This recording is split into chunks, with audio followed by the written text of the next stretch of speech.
Praetor Voss, you are sitting in a comfortable shuttle, and there's like this gentle sort of string adagio playing over the speakers, and a servant walks in and presents you with your meal. It's like these small triangles of bread and this mound of hoarfrost caviar, the uncooked yolk of a Garian egg, and a shot of below freezing Grimarr vodka. And he says, "Arrival in 30 minutes, Lord," and then leaves you to your privacy.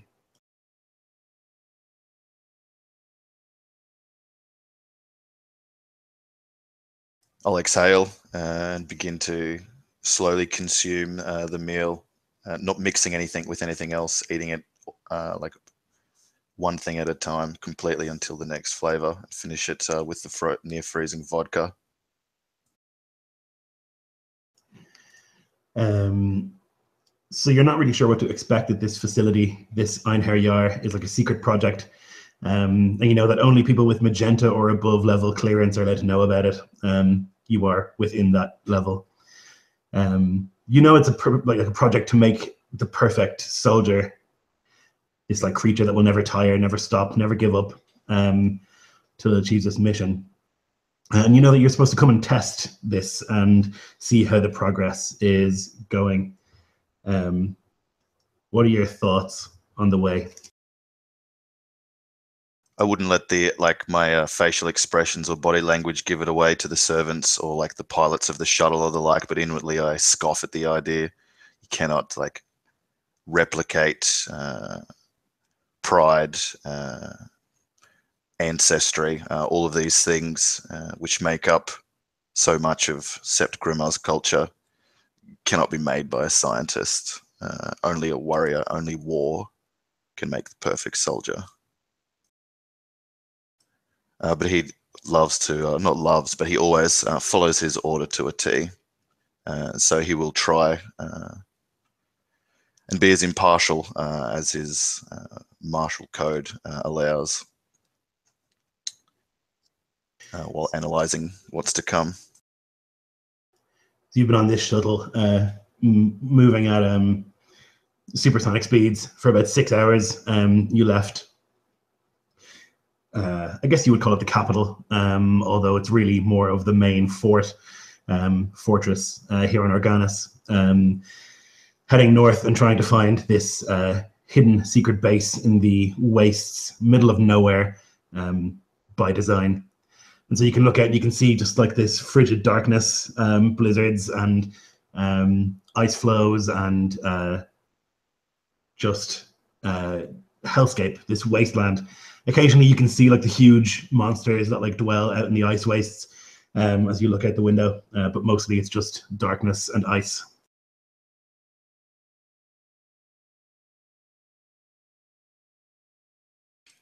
I think that would crack like the hint of a smile from steel-faced man as he looks out the window. His last assignment had him at not so temperate a frigid a place. The weather is good, at least. Rhaegar, you are stationed at the control center for the hangar of the facility. It doesn't really get used much. Once every 2 months, a supply ship comes from Fort Raga, which is the closest fort to this facility that you're in. But otherwise, no one comes here, no one goes. But today you're expecting a visit. There's a representative from Sept Grimarr Command on the way, an important delegate coming to inspect the facility. What have you done to ensure that it's all up to scratch?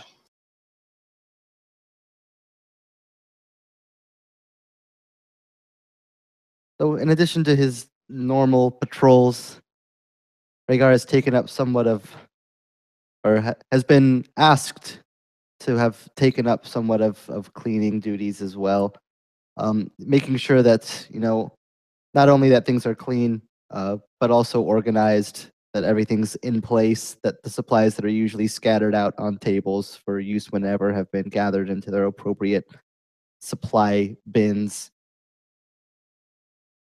And he's just gone through place to place where they expect this visit route to go through and ensure that everything's up to code, that there's no questions about what's going on other than the stuff that he doesn't know about and doesn't want to know about.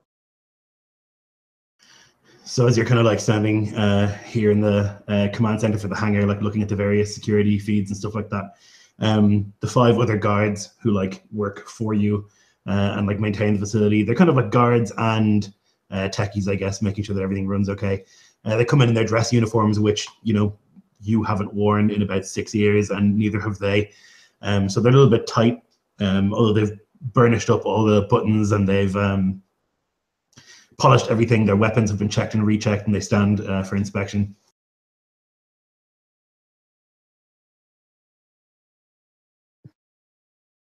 And as the 4 guards, or I think you said 4, present themselves, Rhaegar would walk up towards them. All right, I don't want to do this any more than you guys do. Let's just get this over with. I'll begin to go through guard by guard, checking everybody's weapons, checking everybody's uniforms, making sure every pin, every button, every screw on the weapons, everything is exactly as it should be.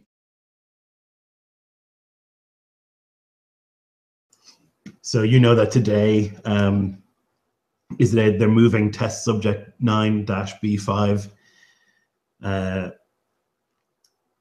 the deep freeze facility at the top of the tower to rest until activation, if that ever happens. He or it is the 3rd ever subject to make it up to the deep freeze. Most of them die and are chucked in the incinerator by yourself or left out into the cold to freeze and then be taken apart. But yeah, today is an auspicious day, bringing this test subject up to the deep freeze. A success, finally.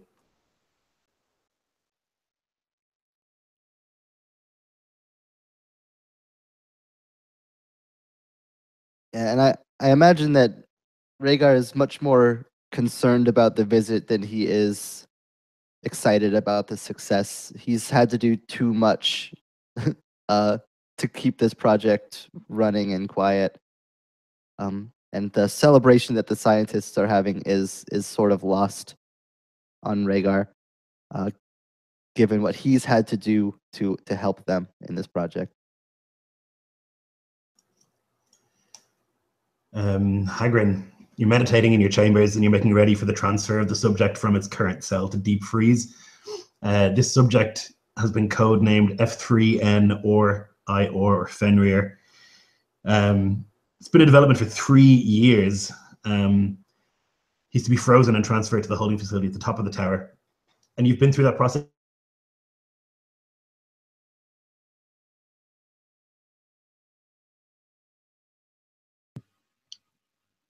I'm sorry, I lost you after holding facility. What'd you say? Okay, good. It wasn't just me. I thought I was the only one. Yeah.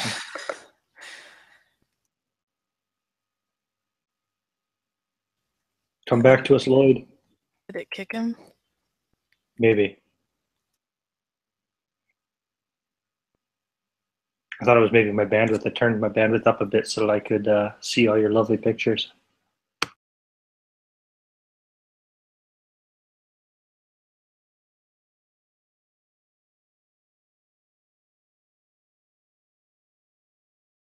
Yeah, I think Lloyd might have dropped. Oh, there he goes. Yep, there he goes.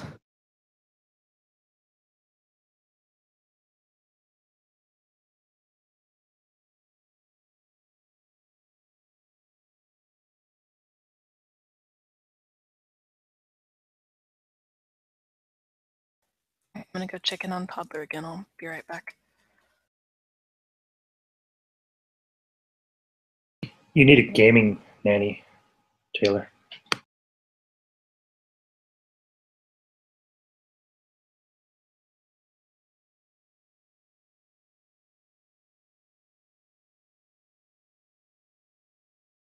I'm back. Sorry about that. Welcome back. So, sorry, I lost you after you said I was in my chambers. You were going into something. Sorry about. Yeah, no, it's all good. So this subject has to be moved up to the deep freeze level, and that's like a big responsibility for you as the chief like mancer here at the facility, your duty during that transfer process is to like keep its mental state calm enough so that it doesn't wake from the near death state that it's in. It's like almost invincible, and so even though you like pump it full of drugs to sedate it, its metabolism is quick enough that it would wake up very quickly. And so you have to basically concentrate constantly as it's moved up to that top level to ensure that it doesn't wake up. You've done it a few times, although most of them did not make that trip. How do you feel about doing that again? So this is the third one, or there were 3 previous? So this would be the third successful one. The rest of them supposedly successful. Yeah. If you make that trip, you know, the rest of them have died on the way. Cool. Yep, no problem. So yeah, I've finished my meditations in my chambers, and I've had a very meager breakfast. Hagrin is he's got kind of a grayish green cloak, you know, heavy clothing worn over his leather armor. It's dirty and faded with age. His eyes have circles around them, and he's showing visibly, you can tell that he hasn't slept much. This is not in anticipation, though, of this particular day. This is the way he looks every day because of his dedication to his work. He was offered the chance to leave the facility at one point to tend to a family emergency, but he chose his duty over his family and resolved to stay here to complete his work. He's very dedicated to the Einherjar project. So he's now making his way down to the subject F3N R1R and preparing himself for the stress of the transfer. He knows it'll be a success, though, because of his dedication and because it's the destiny of House Grimarr to eventually take their place as sovereign of the known orbits. Perfect. Cassia, you're in the lab, and you're processing like streams of data in these Lorium tubes, and you're running calculations. Your lab has a good view of cells 9-B4, 9-B5, and 9-B6, but 2 of them are empty. Recent failures in the process. 9-B5, however, is standing in the corner of his 10-foot by 10-foot cell. Looking down at the ground, he's breathing really, really quickly. The increased metabolism and muscle growth and the extra heart means that he tends to breathe really, really quickly, disconcertingly so. He stands at 7'4", rippling with these like gene-enhanced muscles. His back looks flat. It's because all of his ribs have been fused together to create a sort of armor of bone around his vital organs. He has on his back, kind of jutting from his spine, various like containers with different colored liquids and combat stims, as well as like sedation stims and stuff like that, that you have placed there throughout various operations. He has been the most successful and the most efficient Einherjar that you've created so far. Although I think you wouldn't call him, you would call it it. What are your thoughts looking at it? Dr. Cassia is pacing a little bit. It's not nerves, it's excitement. She looks down at F3N R1R, and it's this look of parental pride, but it's twisted. This is her creation, her child, one that has succeeded. So many of them die. So many of them are killed just to test the limits. What can they withstand? And this one is good. She's dressed in this immaculate white robe. It's a lab coat. It's got pockets. It's got her gear on it. And it's pristine. That's how she tends to dress. Everyone else has got their new dress uniforms, but Cassia is always pristine. She's always in control. And she's excited. This is another step forward. It's a good step. She's done it. It's standing in the corner, and it's this It does this constantly, and it's been standing there still for about 4 hours. It hasn't moved, just standing there looking directly down at the ground in the corner of the room, breathing like that. You've been already kind of like beginning the process of like pumping in the sedation stims that are necessary to bring it down to a comatose state. You couldn't possibly transport it any other way. It needs to be basically dead for you to transport it up to the top. That was a lesson learned a long time ago after trying to transport the first one. And most of the facility was destroyed in the process. And they've come a long way since then. These gene-enhanced soldiers that you've been making, each one is an improvement on the last, and this one has exceeded all of the tests by huge percentages. So, Rhaegar, you get a whisper link from a shuttle.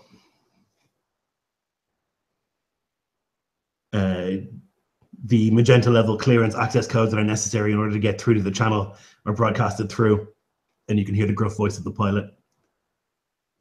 Sept Grimarr command, on the way. Make ready.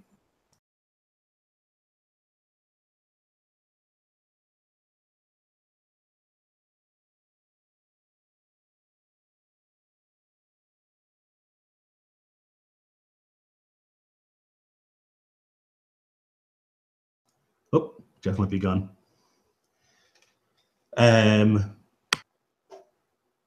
Okay, then Praetor Voss, you're on your shuttle, and you can see the facility now out the window. It's this like enormous kilometer high, like stalagmite of ice. You can see like a couple of lights, but realistically, most of the facility is like well within the ice itself, hidden from sight. You've probably never seen a facility like this before. Most of the Grimarr facilities would be fairly open. Sept Grimarr has a tendency to be forthright and honest in their dealings, direct. While this is hidden and secret, it's probably not something you're used to.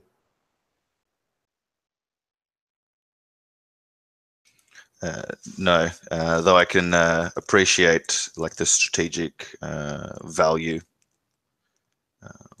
I know that even though our sept does not engage in the filthy act of espionage, though there are other lesser peoples that vie for Bastion, and I would not want this kind of technology, or what I know of it from the initial reports, to fall into the hands of cowards. So the shuttle flies continuously towards this ice tower. And at the very, very base, you'll have to fly down through like an almost invisible tunnel. And then through several sets of blast doors, which kind of like open as you fly. Rhaegar, you've gotten a message from this shuttle reporting that Sept Grimarr High Command is on the way, and to make preparations to receive them.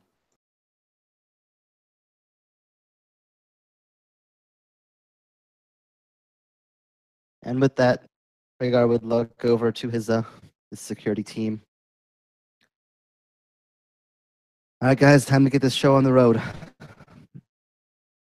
Ship will be here soon. Let's go make sure everything's nice and tidy for them when they get here. Yes, sir. So they begin to make their way into the hangar in their fancy uniforms, and you can see the shuttle kind of like fly in and land vertically. It's definitely a Grimarr shuttle, even on this diplomatic or routine inspection. The shuttle itself is armed to the teeth, very dangerous, sort of like transport shuttle armed with missiles, heavy chain guns, all sorts of stuff like that. Definitely a shuttle of war as opposed to one of transport. And as it lands, there's like smoke and the engines like begin to like melt some of the floor as it like finally lands, and a ramp extends. And you can see like 10 Grimarr Ragers, some of the most elite soldiers, step out and make a sort of honor guard before Praetor Voss steps down the ramp. And with that, Rhaegar as well would call out to his men, "Men, attention!" Make sure everything's presentable.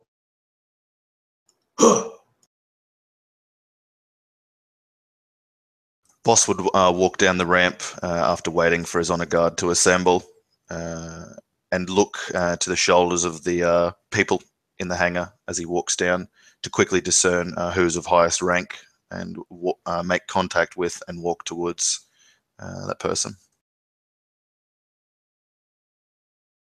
Yeah, it would be clear that it's Rhaegar with his slightly fancier dress uniform. I'll walk up then, appropriate distance away, give a slight nod. Captain Rhaegar.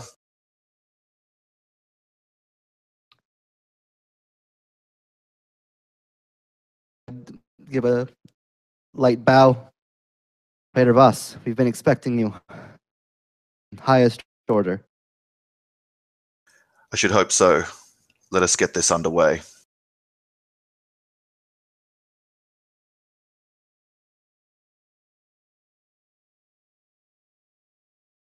Rhaegar would nod and then... There you go. Going to say Rhaegar would look back to his team and nod, signaling for them to waiting for further instructions. They would like kind of like snap and stomp and begin moving their way out of the hangar, which is freezing cold, and into the actual facility itself. Into like a freight elevator that'll take you up several floors, and into like the reception area, which is like the common room, the dining room, the kitchen, the mess hall, all that sort of stuff. It's been arranged to look fancier than it is. The old Grimarr banners have been taken out and hung from the walls, and it looks military, and it looks correct. And they will lead you there, Praetor Voss, and your honor guard of Ragers, and they will sit you there to wait.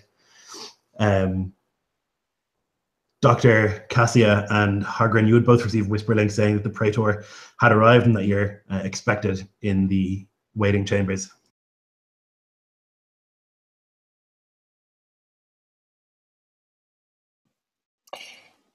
After you, Doctor. Dr. Cassia tugs on her lab coat and brushes a non-existent speck of dirt from it before gathering her notes and walking briskly down the hall. Hagrid grins and chuckles a little bit at the kind of shocked glance he gets from one of the guards as he realizes that his own attire isn't necessarily as impressive as they've all gone out of their way to make themselves. He strokes his short-cut, gray-flecked blonde beard and thinks to himself about how silly all the pretense is when this is, after all, a military installation and we're here to do a job, not to look pretty. As the two of you walk from the lab, just as you leave, the camera lingers for a second and you can see 9-B5 standing in the corner, turns around and looks at the glass for a second.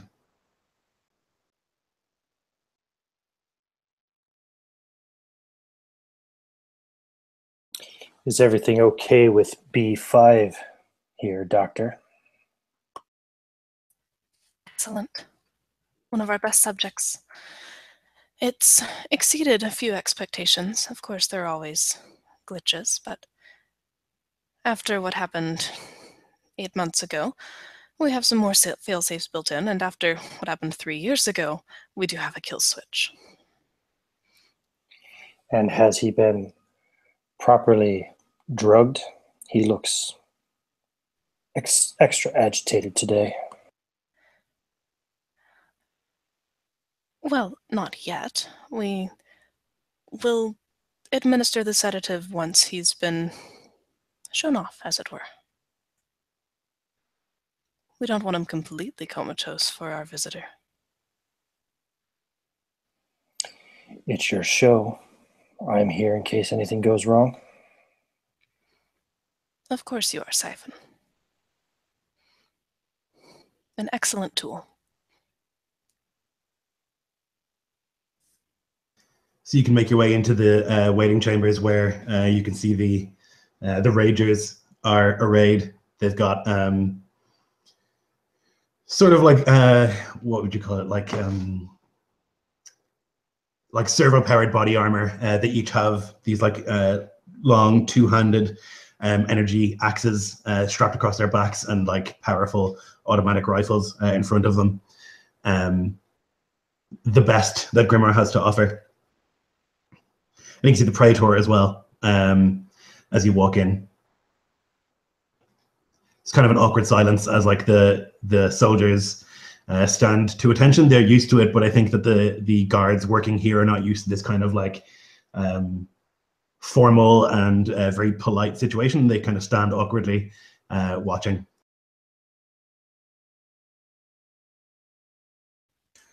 Corner of Voss's mouth twitches as he sees the men not standing appropriately. Lack of tradition and discipline, which lies at the fault of their captain. So his hard eyes linger there for a moment until the doctor and the Siphon walk in.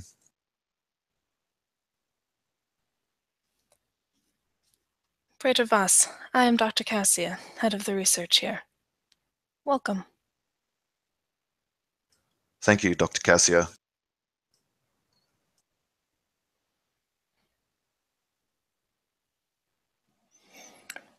Hagrid just grins a half-mad looking grin and nods to the Praetor and says, "And I am Hagrid, at your service." He nods like somewhat like ceremonial or reverentially, respecting, maybe even fearing a little Mansory.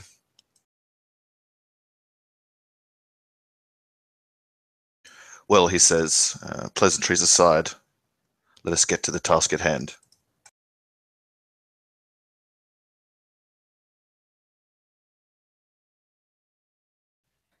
Excellent. 532 and R1R is down this hall. Is there anything you need before we begin?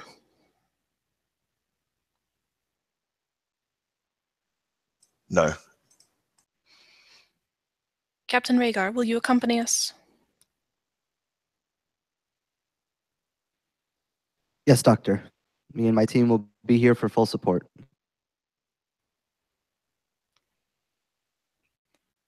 And she nods and gives you a smile that's a little more familiar. A little warmer than she's given to anyone today. So are you going to lead them to like the observation chamber to look down on the cell with 9-V5? She would probably go the long way a little bit, kind of giving the nickel tour, as it were. Sure. So going the long way, then you would, Praetor, you would see that there are several other, lots, in fact, of rooms that have like these big, thick blast doors. You would have seen them like in Grimarr, prison facilities that would have several doors before you actually get into the room. The screens, though, would show a view of inside, and you would see various naked people ranging from children up to like fully grown adults. Some of them have like massively overgrown arms or legs. Some of them are dead. Universally, there's blood in the room with these things as you like walk past. Some of them are standing in the corner breathing quickly. Others are like lying motionless on the ground. Others are just like sprinting back and forth at alarming speeds, like a blur, while others are just like smashing their fists into the walls.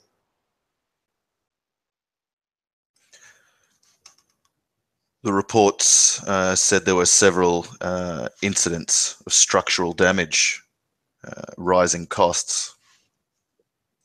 He'll say this to Captain Rhaegar as he's like walking along briskly, trying to suppress his like amazement and revulsion. Rhaegar will frown. Several incidents is a little bit of an understatement. Reporting you've received on the matters, but the work they do here isn't pretty. I'll say that much.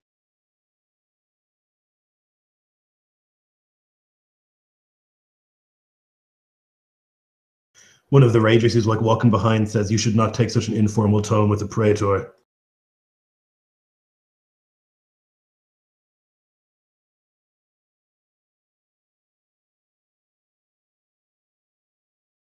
Rhaegar would look at Praetor Voss, kind of trying to judge his facial expression to see if he felt similarly or not.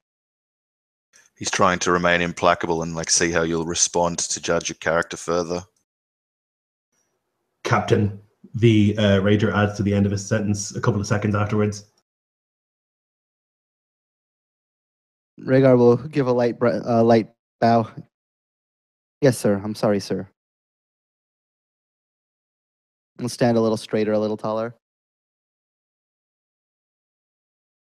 Are you sufficiently staffed here? He'll say, like continuing on, like walking.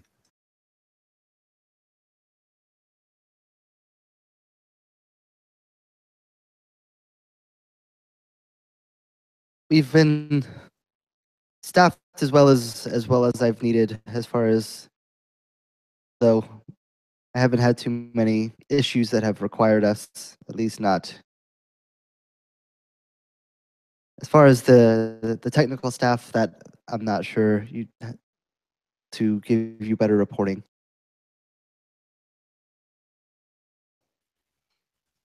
Our technical staff is of the highest caliber. We accept only the most loyal and the brightest.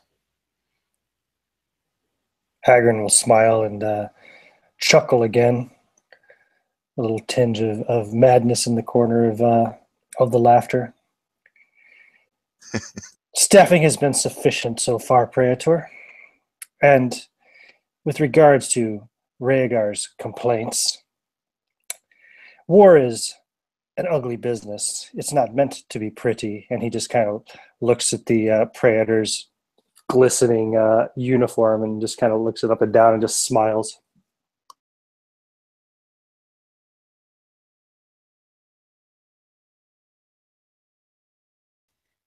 Pretty, no, but I assure you my creations are magnificent.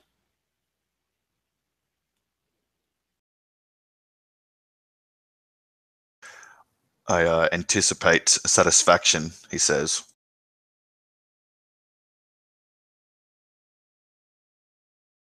So you continue along. Rhaegar tries his best to just to say Rhaegar tries his best to stifle the frown that's creeping across his face the more that they talk about this place with the Praetor. Anything? Dr. Casca leads you kind of through the rest of the facility. And eventually you come to this like observation deck kind of. It's got like a gangway that like wraps around several cells, and you can see that in one of them only one of them is a test subject.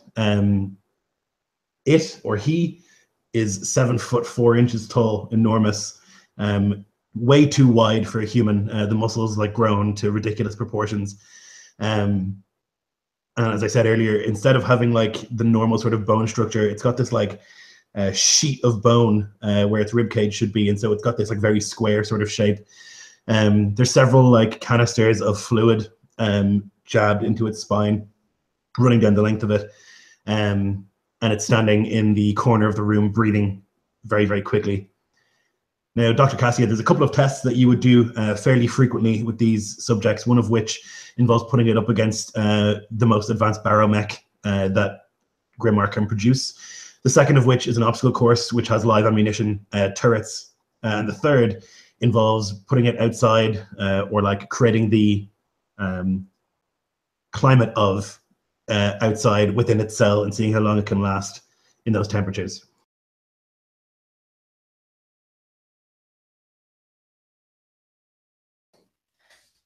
Well, Praetor, tell me, what would you like to see first? The sub-zero temperatures, the live ammunition demonstration, perhaps something else?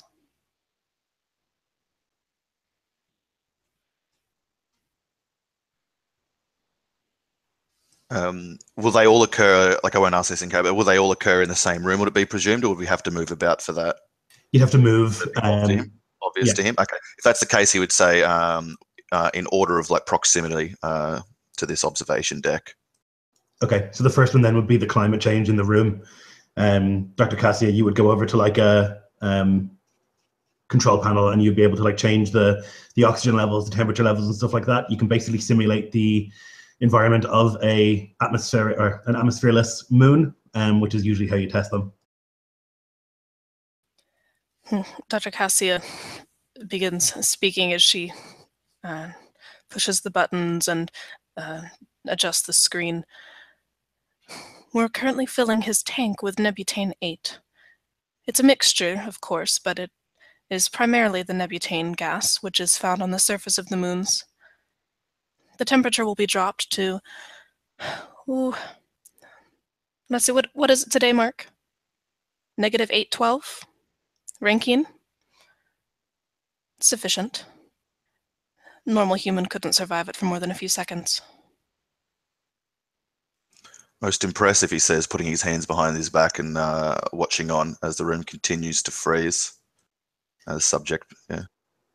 Yeah, so the room like starts to fill with this gas and freeze, and it's standing in the corner. It's like still breathing heavily,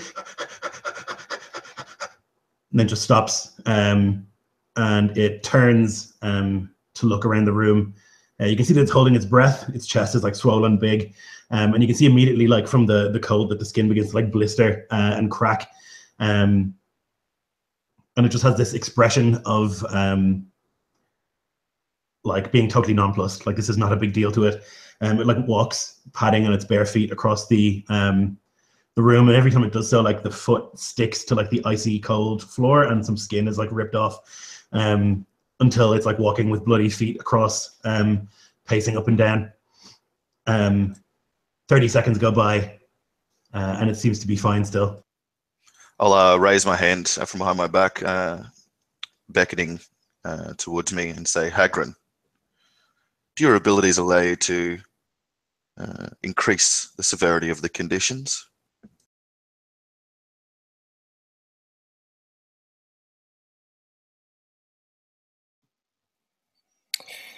To increase the severity of this freezing condition?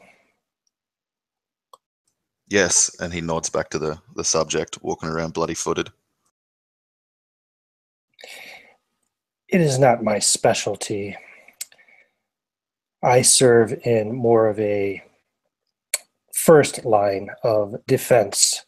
I try to ensure that Rhaegar's men don't have to exert themselves too strongly should things get out of hand.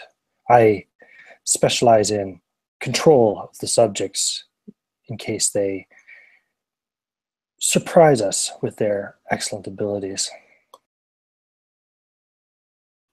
If you wish a more intense demonstration, that can be arranged. I have the controls here. Proceed. She has this almost malevolent smile, but it's this gleeful malevolence, and she begins adjusting the panels. So it drops so low that you can see like the short cropped hair begin to like freeze solid. The subject closes its eyes to stop them from freezing solid, and closes its mouth, and stands still now, although it's still definitely alive. Another 30 seconds pass. At this point, like some of the Ragers had begun holding their breath at the start of the demonstration, to see how long they could last, and you can see that they're struggling.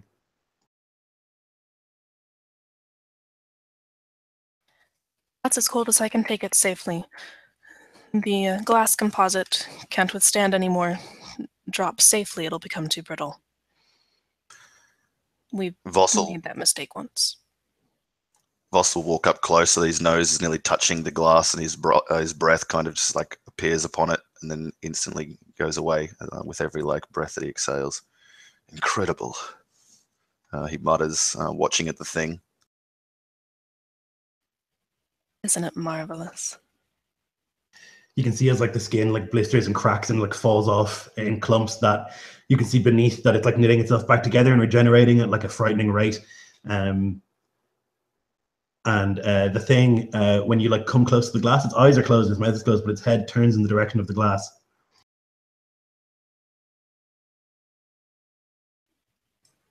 Noting that, oh, you go.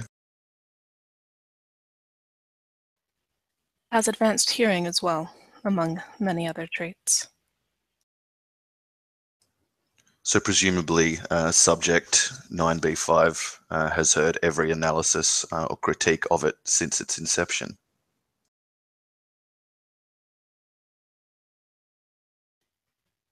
That is an accurate assumption. Although what level of comprehension it has is debatable. These are tools, you must understand. I want the science on this, Doctor.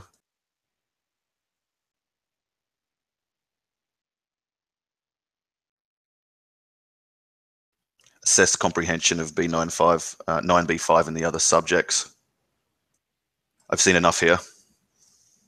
They comprehend orders fine. That is their purpose. They are tools, nothing more. Incredible tools, Hagrin says, his eyes lighting up with a bit of fervor as he stares at the project on the other side of the glass. You will find that they perform quite amicably. Their fervor surpasses even that of my own order. When it is turned loose upon a task, nothing will stop it. Nothing will get in its way. Then let us see how the weapon is wielded.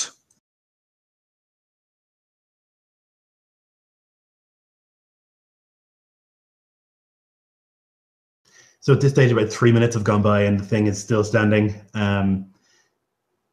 It's definitely like beginning to degrade. Like you can see the skin is like falling off or like cracking all over the place. And you can see that its like face is beginning to turn slightly purple. Dr. Cassia will adjust the controls. As you can see, it has a several-minute tolerance without any protective gear. If you give it the most basic of equipment, it could easily go several hours. So as you turn the oxygen and stuff back up in the room, the thing like moves with blinding speed towards the closest piece of glass and begins smashing its elbow into it again and again, amazingly quickly. You can see like spidery like cracks begin to appear before like the emergency iron plating comes down, steel plating, and closes, and it begins smashing its elbow into that and bending it, and before finally like stepping away. We'll turn and raise an eyebrow to the doctor at that, and then with his offhand like relieve his men from attention. I imagine they would have like had their weapons up instinctively or something like that. A lot of them to stand down and then look to the doctor, not asking, but his face very much so asking, what the fuck was that? A reintroduction of oxygen often causes a disturbance in the temperament of these creatures. They are somewhat unpredictable as of yet. We are working on that particular genetic sequence to see if we can continue to eliminate any variables.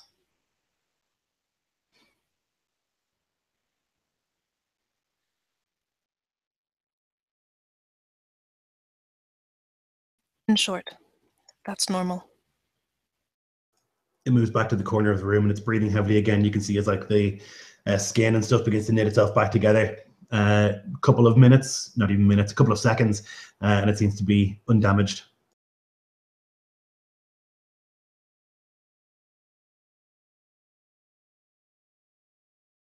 Isn't it marvelous? Already back to new. You'd never know it had fallen apart. The regenerative gene, now that was a special trick. Took years, but we've very nearly perfected it. These things, they're almost unkillable.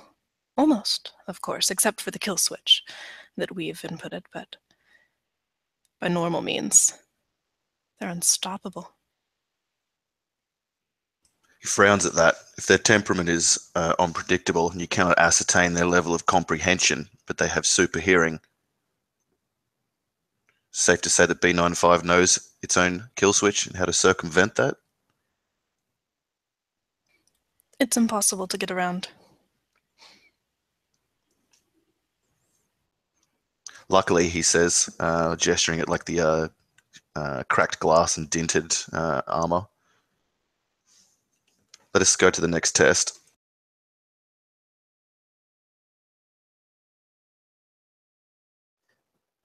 You can like press a series of commands into the control panel, and like the blast doors will like shunk around the test subject, and one will open. Basically, it can like move down a corridor, and it moves at ridiculous speed, sprinting in that direction until it like rushes into another blast door and stands there.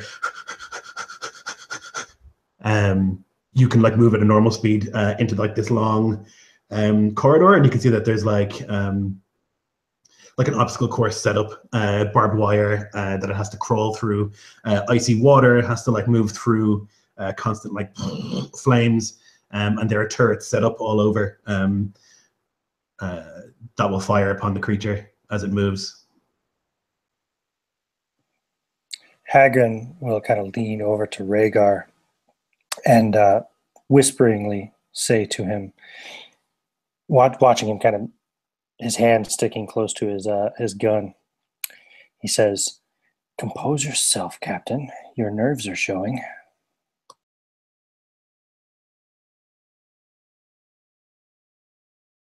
Never understand how you two, looking at what we're looking at,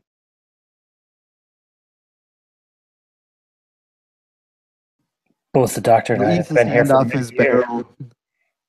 We've grown quite used to the hazards of the project. You're not the first captain to serve here. Been here nearly 10 years, Hagrin. Don't lecture me.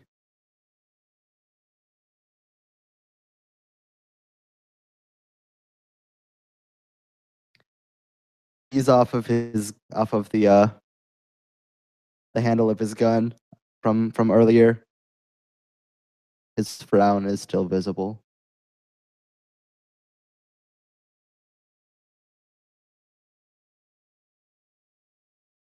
So the test subject is like standing at the blast door, like breathing the way that it does, waiting to be unleashed on the obstacle course.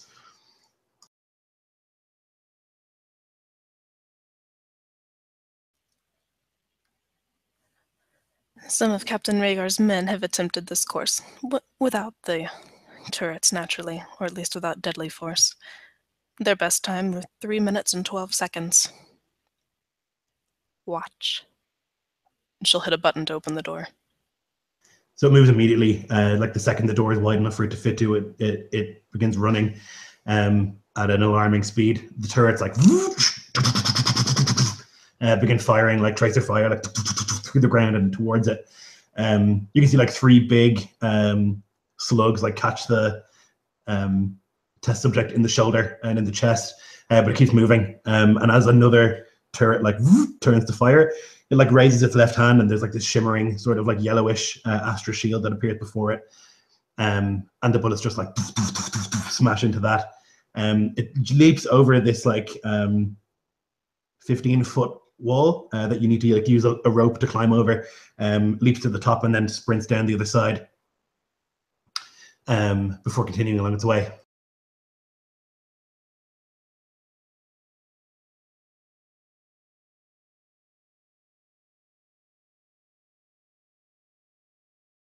It like continues to smash through all of the obstacles before it, like it dives into the ice cold water, like cracking the ice, and swims through, smashing out the other side, moving through the flames, moving a twitch shield around itself to protect itself. One of the turrets in front of it is firing. It runs up and it grabs the 2 barrels and like just like bends them, smashing the turret. It picks up the heavy turret, rips it off the mount, and like throws it across, and another one smashing it before making its way to the final blast door where it stands. 33 seconds. You asked about increasing costs, Praetor. I suppose you can see that the efforts are not wasted.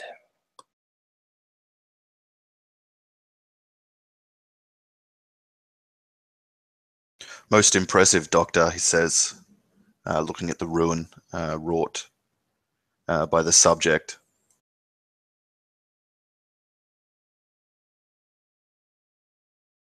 How many of these do you have? Of these, one. Unfortunately, some of the others were failures.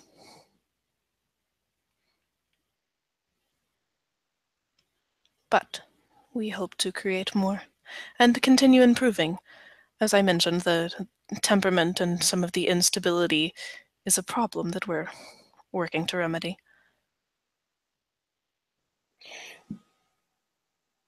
Two of the doctor's previous subjects are already in deep freeze, but you will find that they are not as impressive as this one. She gets better with each success, and he kind of smiles and stares at the doctor with a intense admiration as he says this. Why do you keep the deceased subjects frozen? Oh, they're not deceased. Merely on hold. For what? If we can adjust some of the genetic traits and find solutions, then it might be possible to back engineer a few fixes for some of these. It's not as neat as growing a new one, but sometimes you don't care about neat. Waste not, right, Praetor?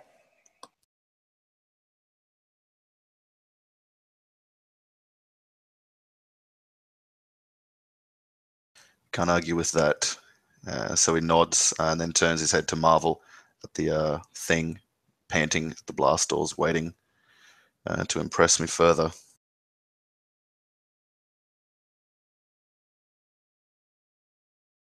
So you can move along the gangway to the next and the final demonstration. There's a baromech in this room. It's like a robot, basically, that's been created using Astra. It's about 13 feet tall, like heavily plated. It's got like a large chain gun for a left hand, and it's got this enormous like chain sword for its right. These would be like used on the battlefield for utter dominance. Like they're very, very powerful. You would use them as like shock troops, drop them in behind enemy lines with Grimarr Ragers and things like that. And it just like stands the chain gun already kind of like whirring and warming up. Is there plating or glass or the like between us and this room, or are we kind of watching down on it, like as an open field? You're watching down on it, but there is glass between you and the inside of the room. There's always like glass and like thick glass between you and the subject.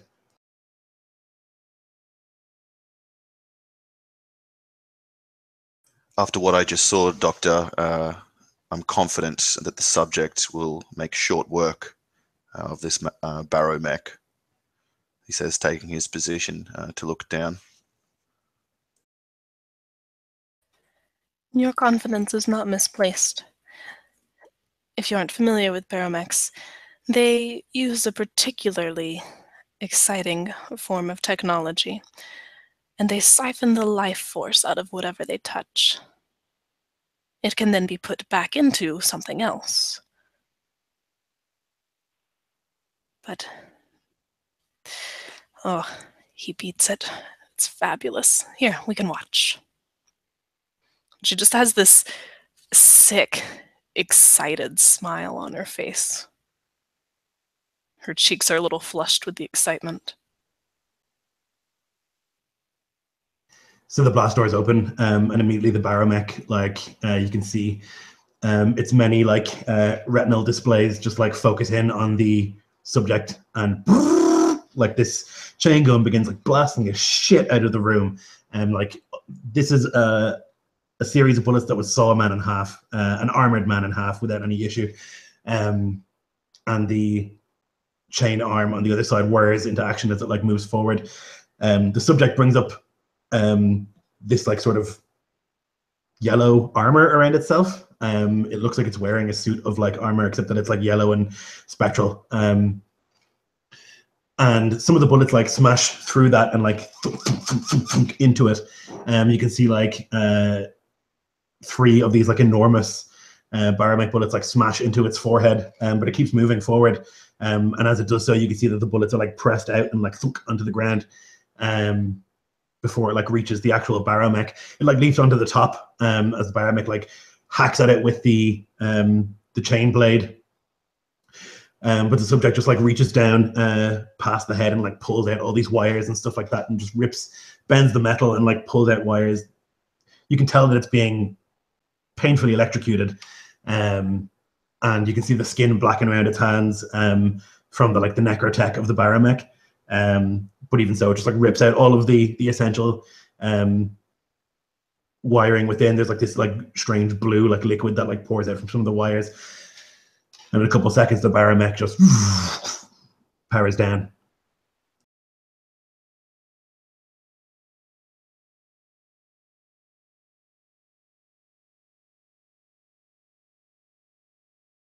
Subject is pretty badly wounded at this stage. You can see that there's several bullets lodged within it. The ones in the head seem to just be pushed straight out, but the rest of them have lodged itself into its stomach. And so it stands and takes its right hand and just reaches into the bullet wound and pulls out this big thick slug and drops it onto the ground, and then does the same with the other 3 wounds. And the skin begins to stitch itself closed.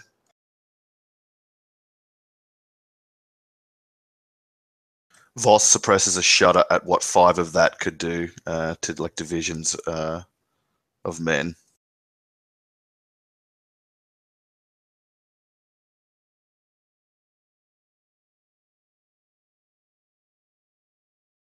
Can it improvise? Beg pardon? Can the subject improvise?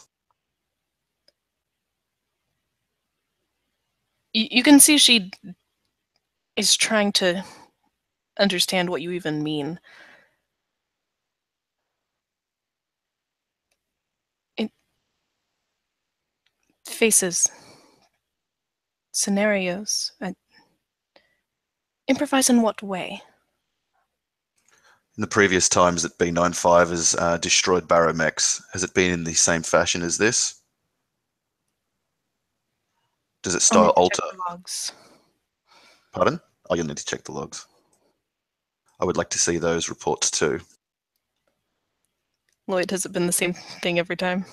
It has been the obstacle course has changed little pieces here and there, different obstacles, turrets in different places and stuff like that. The baromechs have traditionally been the same thing, although with this one they're bigger than previous ones, more advanced models and stuff, but it's generally put it in a room with it and then it kills it.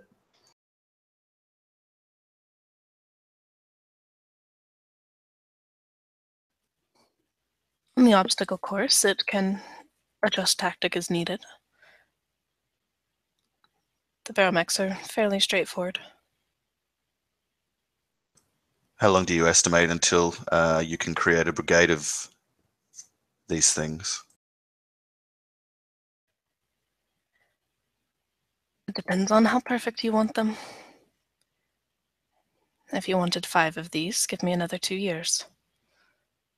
If you want them more stable, which I would recommend, it would be longer. There are always complications. The more things we introduce, the more things we tweak, the more things change. The thing looks up where you are in your direction, having put the bullets onto the ground, and lets out this noise, this like guttural, strange noise. Obviously, it's not speaking, but lets out a noise in the direction of all of you up there. It can't see you. It's one-way glass, and there's no way they can see you, but it makes the noise nonetheless. Is that an attempt at speech or communication, Doctor?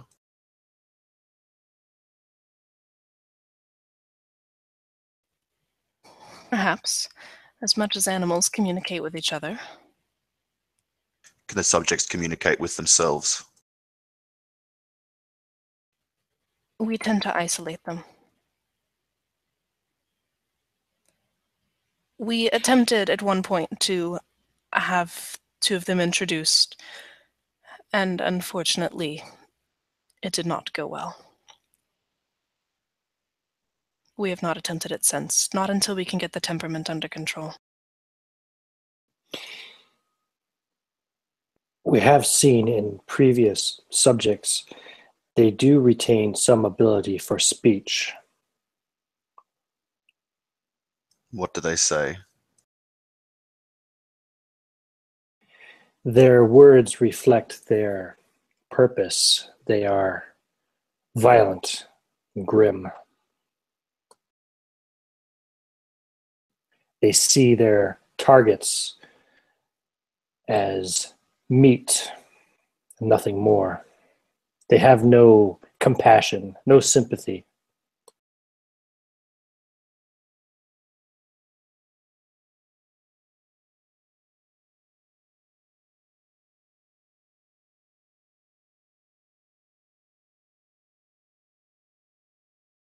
Very well. I think I've seen enough here. I will have your reports, doctors, and be seen to my quarters now.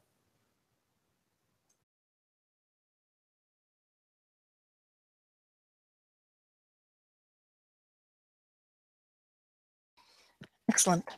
We will send this one to stasis and transport him tomorrow.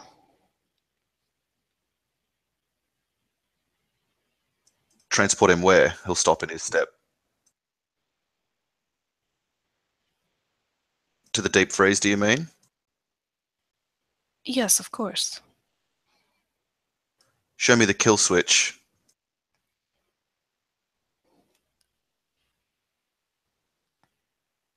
I beg pardon. That is sensitive information, Praetor. Terminate the subject immediately. Absolutely not. He'll cock his head and turn to Rhaegar as he hears the rages stiffening behind him.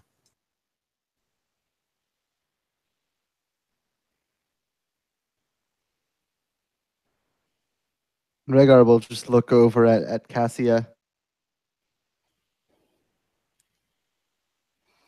Or gave you orders, Doctor. The Praetor is not my commander.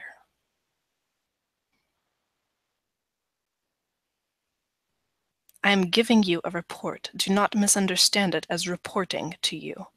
I am not one of your soldiers. But this is a military installation. You are under my jurisdiction.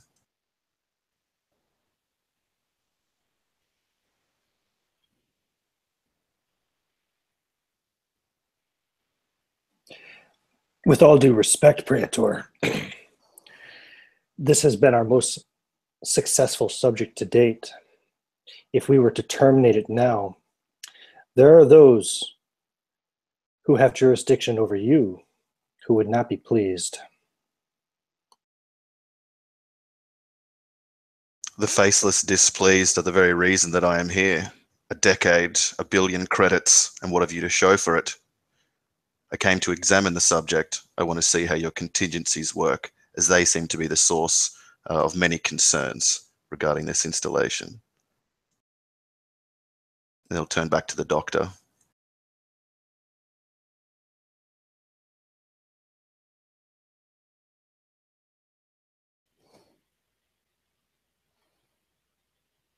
She's got her jaw set and she's looking at you furiously.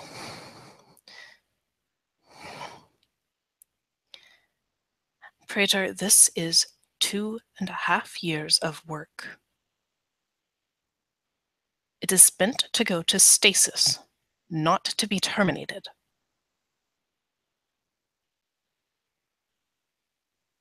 Doctor, order the subject to survive, and then flick its kill switch.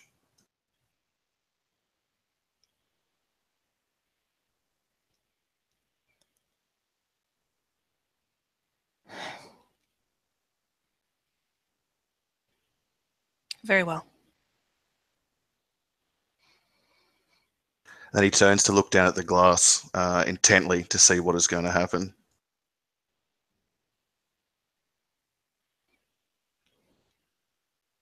Rhaegar is even more tense than usual, and he will turn as well, curious to see what will happen.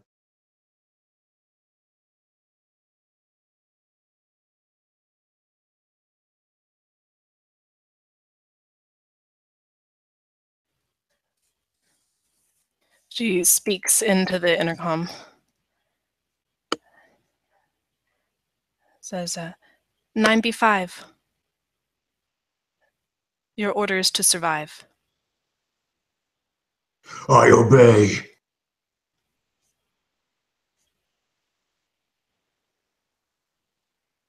She goes to the console. Has to input several long codes. As you're like typing, you can see that its head like turns to the side like a dog trying to listen to a command.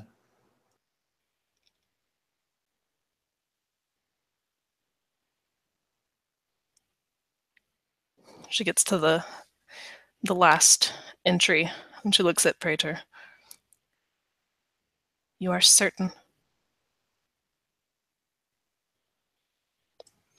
He nods. Can only see you in the periphery because he's locked on the Franken soldier below.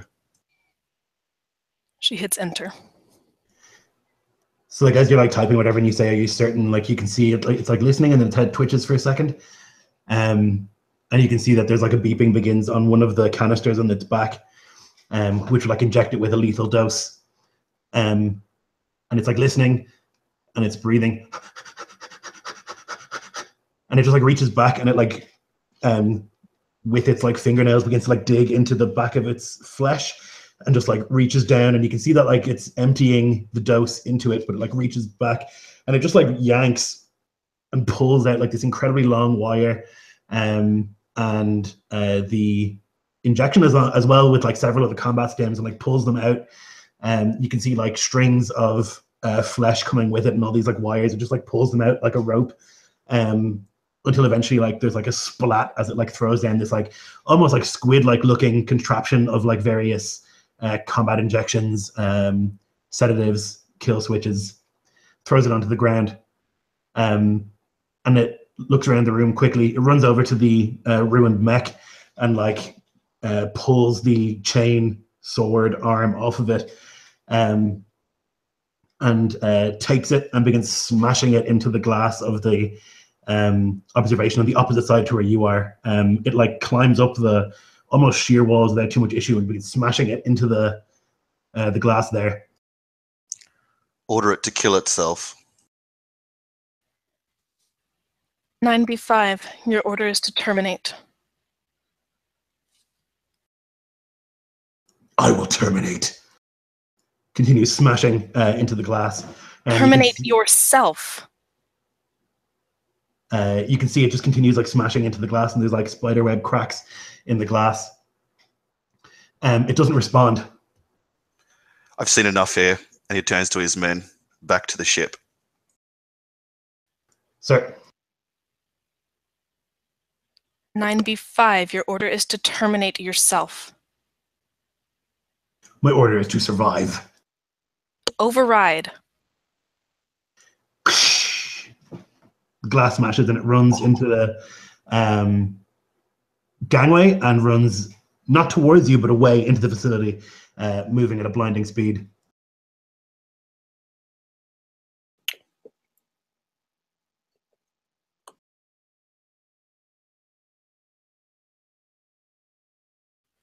Cassia is pale. Code 7. Someone call the fucking code 7.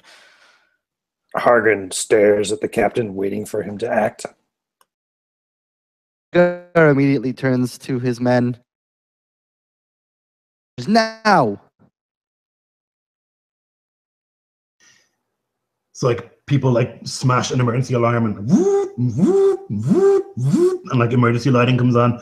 You can see like blast doors like hear them closing all over the place. But yeah, you're not exactly in the safest place right now, near where many of the subjects are, and it has gone from your sight. You have no idea where it has gone. Sir, we need to get back to the ship immediately. You're not safe here, says one of the Ragers. Yeah, I'm already walking to the ship when I commanded them to take me to it. Yeah. So they're like jogging through the facility back the way that you had come previously, making way towards the hangar. Perhaps we should go with him, Doctor. I don't think they're aware of the fact that they will not be able to take off during a Code 7.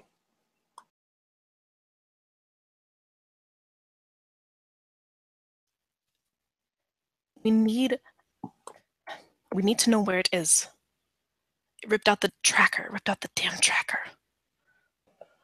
Let the captain's men find it, and when they do, we'll contain it. In the meantime, we're probably safer in numbers. Very well. With all due respect, doctors, you've seen what that thing has done to a baromech. There's no amount of us, there's no number of us that makes us safe against that thing. Not with the way that you guys have made it. Then your job is to find it.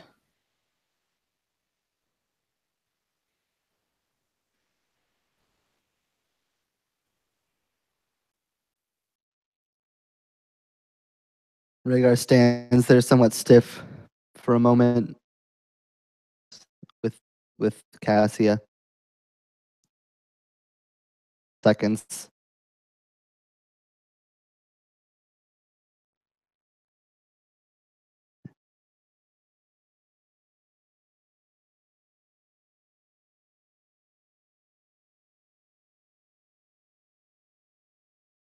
So, Praetor, you're running towards the shuttle, and the Raiders have like moved in front of and behind and in either side of you. So you're like right in the middle of them as they're like running. You can see like their expert, like veteran soldiers' tactics. They're like checking every corner before they enter a room, clearing everything before they send you in.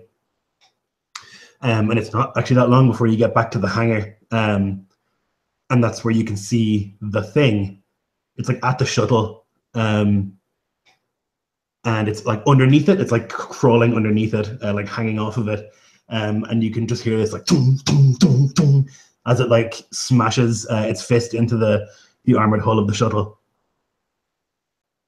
I'm going to order my men to take it down, and then I'm going to spin around and pull out my rifle butt and begin extending it into its full form while I press a button with my other hand on my shoulder, comlink back, and request a Valkyrie.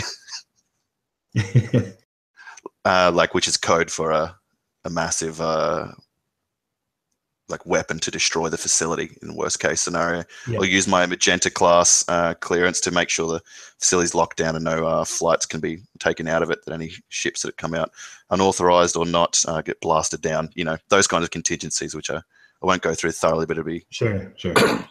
military doctrines for it. Hagrid will be drawing green Astra as he is going to use spectral armor first on the doctor and then on himself. Now I'm going to give it 2 boosts as well, so it's going to cost me 4 Astra per casting. So when I cast it on myself, that will push me into over my Astra fade limit. My goodness. And what that'll give you, Taylor, it basically sheathes you in like green light armor, magical armor, if you will, Astra infused, and you will get a +3 to your armor class and +2 to your saving throws for the next 4 hours.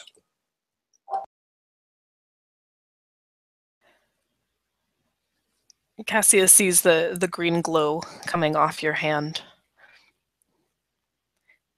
Excellent. Shall we continue? And she just begins to walk forward slowly, almost unhurried. The Ragers rush forward and they like take up these positions for like overlapping fields of fire and begin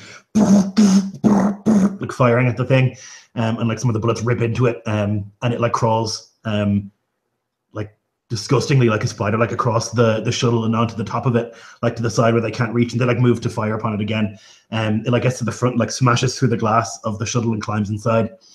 While the Ragers like run up and they begin to like take up positions to break into the shuttle and try and deal with it. Can I order the pilot to self-destruct the shuttle? Or can I just override him with my magenta clearance? Yeah, I wonder would they have self-destruct on a shuttle. I wouldn't think so on a regular shuttle, but you described it as very much like a military machine. Yeah. So you can hear as you like are trying to contact the pilot, just this like choked, and then you can hear over the intercom in your voice, perfect mimicry of your voice. Oh, oh no! False alarm. All is fine here at the facility. No need. Magenta level clearance. Praetor Voss out.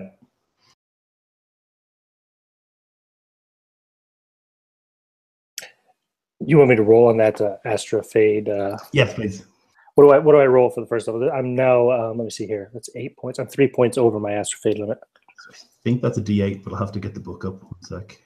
Oh shit! Where are my fucking dice too? I'll use my dice roller here. So you are 3 over. Yeah, a D8.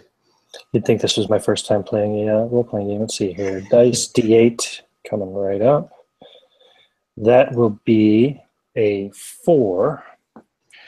Now, just double check my. See, fade push. Nope, no, this would be, yeah, okay, limit answered, right. So I have advanced saving throws. I can use a single free boost. Oh, no, that won't apply till the next time I cast. Yep, so okay, that's it, yep. So okay, so then you roll a 4, which is after it drains your energy, making you feeble and inaccurate. The next damage roll you make is 1 die increment lower. Okay.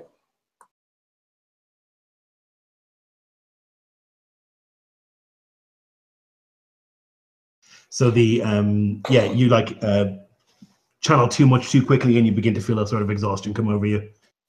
And then I hear the the order come out over the speaker that as far as I know, the Praetor just gave to cancel the alarm. And so I say, Praetor, why have you canceled the quarantine? Seems your subject speaks, and with my own authority, we're trying to dismantle the ship, and you'd probably hear through like the comms, like as we're like trying to blast at the thing. Cassia has this delighted smile. Mimicry.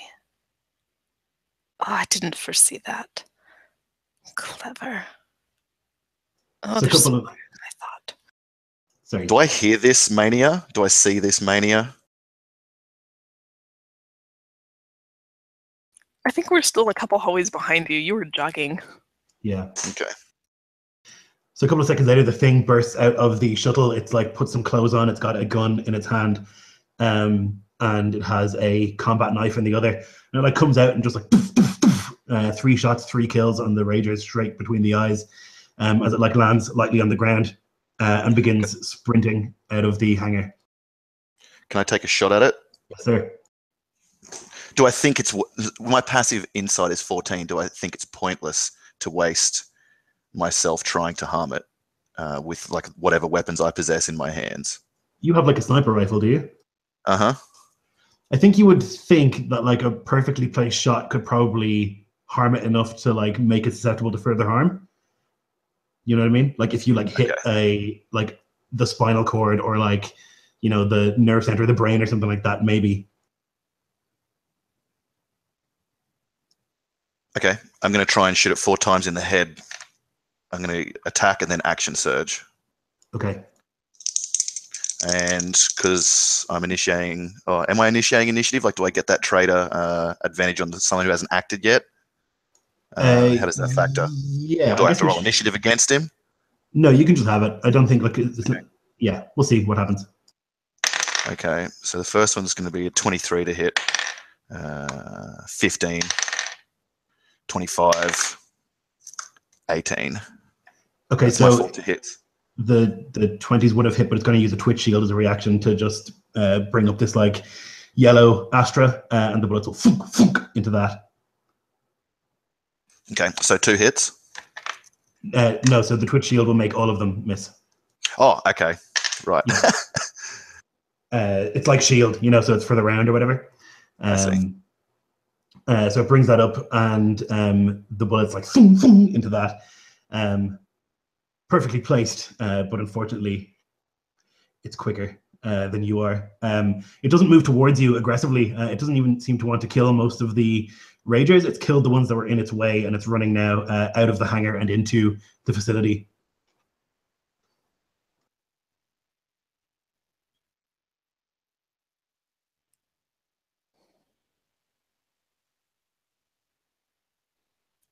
Then I'm going to go and get in the ship and order my Ragers to do so as well. Yeah, you can get into the ship. You can move your way inside. The pilot has been mutilated. His head has been torn from his body. The control panel has been ripped apart. Wires all over the place. And the inside of the ship is torn apart. It's obviously looked around. It's taken some of the pilot's gear, but also some of the ancillary weapons and stuff that have been in the ship. And it's taken those with it. I assume the console's beyond repair, in which case I'll order the men out of the ship, and we'll go and try and take this thing down. You think maybe if you had the doctor, she might be able to repair the console, but I think probably beyond your skill, Yeah, for sure. Were we still moving in their direction, Doctor? I think so. In that case, I'd get on the comm link to the doctor and get her to come here and start working on the panel. Order Rhaegar and his men to take the thing down. You said you were specialized in kill switching these things yourself, Mansa, so I'll get you to do just that.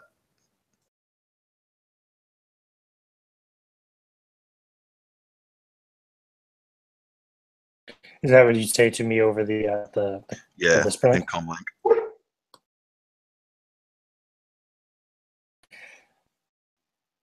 I contain them.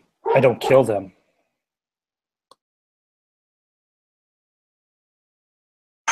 Did you say that to me? Or just to yourself? I do, yeah. Or the doctor? I'm ordering you to contain it point. and contain the thing then. With all due respect, my number one priority at this point is to safeguard the doctor.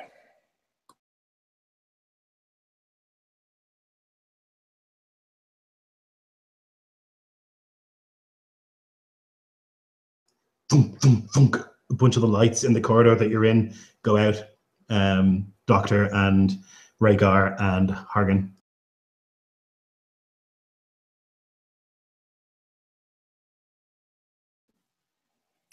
I am going to use a torchlight.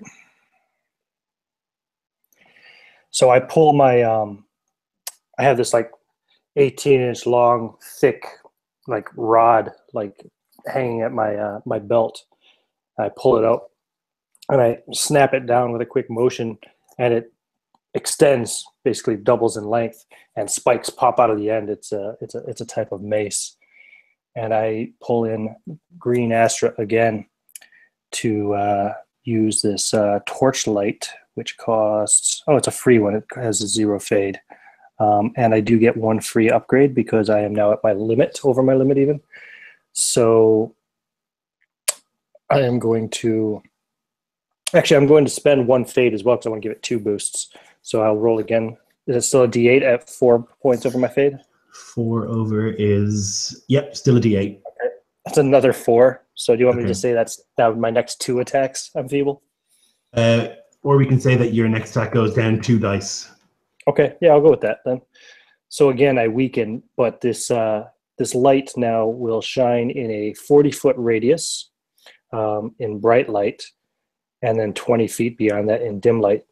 And also, the other boost I gave it is it'll highlight any nearby creatures, giving me advantage on perception checks for the next hour. Okay, perfect. So then you would see as like the light appears that like behind your little column, one of Rhaegar's men standing right behind it is the thing. It like reaches out and like takes its big meaty fist and like grabs him by the head and just like drags him around the corner. I shout out, "There it is!" You can see these like wet footsteps and like a "Ah!" It just drags him around the corner and disappears from sight? Yeah. Fuck. Shit.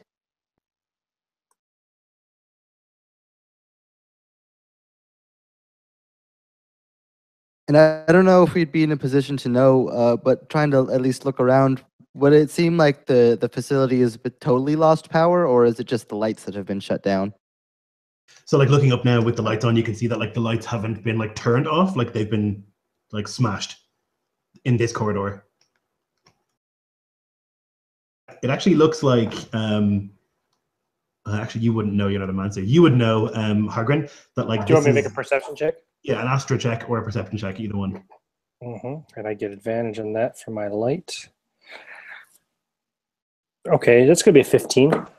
Yeah, so you would see then that like the lights have been affected by chrono burn, which is like a mancer ability where you can like deteriorate equipment. And so like the lights have basically like shriveled into nothingness or like burned out. Just in this little corridor where you were.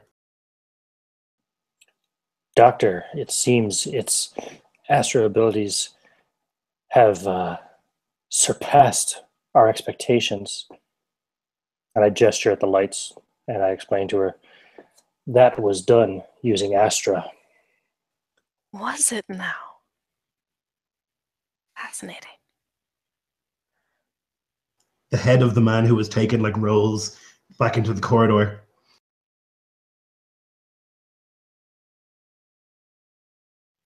What's it doing now? Why did it pull off the head? It's stalking us. It seems that it's too intelligent to try to attack us full force head on. It'll try to pick us off one by one. I suggest we all get together and try to stay together. Its first order was to survive, and that's exactly what it intends to do.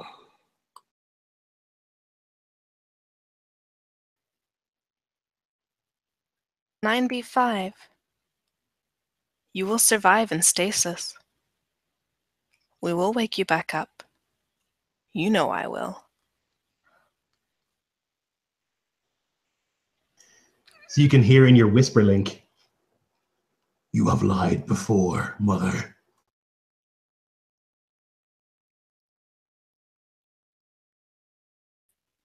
How did it get up? It seems we have an answer to the Praetor's question about improvisation. It's using whisper links now. And Rhaegar will instinctively look down, if he heard that message as well, at the now only head of his and he's going to guess and perhaps see if that man's whisper link is not attached anymore. Yeah, it's gone.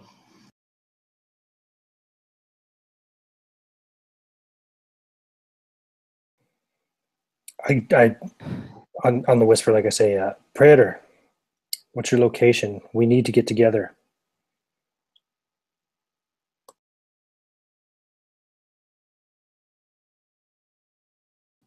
Praetor? Are you we're still in the there, hangar Praetor? where we were going. You guys were there when I said to the ship, so that's where we've headed. A change of plans. I'm making my way towards the armory, the Praetor says as well. Oh, so now we have to decide which is which, yeah? Interesting. Do we roll insight or something to tell? My orders are not for you to come and join me. They're to terminate B95. I require the doctor.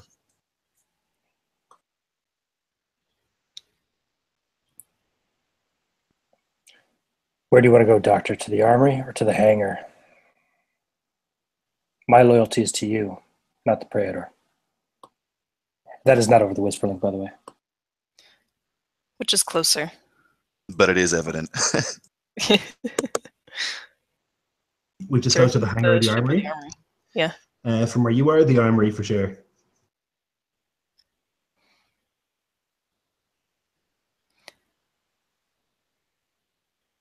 Rhaegar will I'm assuming being military and being somewhat good at it, that he and his crew probably have some sort of basic hand signal Yeah. communication. And he will signal to them without speaking to follow him. Without saying anything to the doctors, will begin to move himself and his men towards the hangar. No problem. They like nod and like confirm the hand signal. I recommend we stick with the captain, Doctor.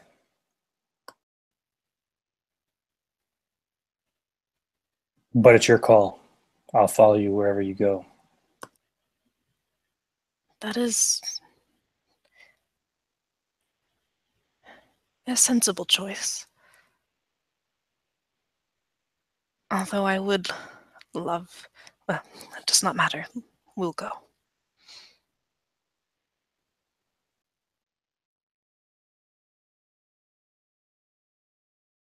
Okay, so you guys begin making your way down the corridor towards the hangar, right? Yeah, and I'm like 5 feet behind the doctor, kind of keeping an eye out behind us to make sure it doesn't come up. And, you know, I assume I'm at the back end. So, you know, I'm just trying to make sure that nothing comes up and grabs me, basically. Since, well, if it kills me, then I can't protect the doctor. Yep. Doesn't seem to be any sign of it as you like make your way towards the hangar. It takes you maybe another minute and a half to get there. And you can see like the trail of destruction here, like there's bullet marks around the hangar and the ship, like the front, what's that called? Like a windshield or whatever has been smashed inwards. There are 3 dead Ragers on the ground outside of the ship.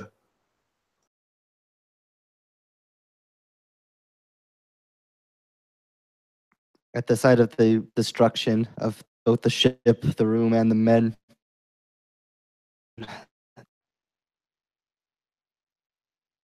Praetor, is the ship operational? Assuming Praetor is within sight.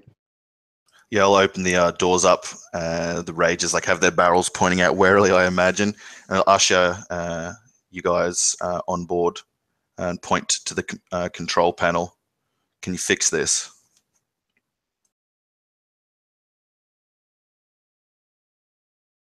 Can I fix it? Looks difficult, but doable. It'd be the work of like an hour, maybe. With a bit of time, yes. And then get to it, Doctor. Captain, report on the subject. One of my men is already dead. Taken in an instant, tore off its head. Took its whisper link. I had advised not using that as communication going forward. He nods, agreeing. You heard it mimicking me. With There'll be With no your permission, support Captain, I'd like until that's fixed. Sorry, you go. With your permission, Praetor, I'd like to lock down every room that is off of the rest of the facility. I say we just put this whole place in the dirt. You saw what that thing did to a baromech. There's no amount of my men who can do anything about this.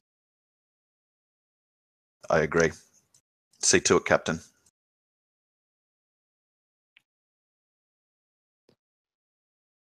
Men, So you get a this captain. level of lockdown we have, set it up. Away from this ship until we can get out of here. Yes, sir. We'll need to get to the control room to do that. Can't do it remotely.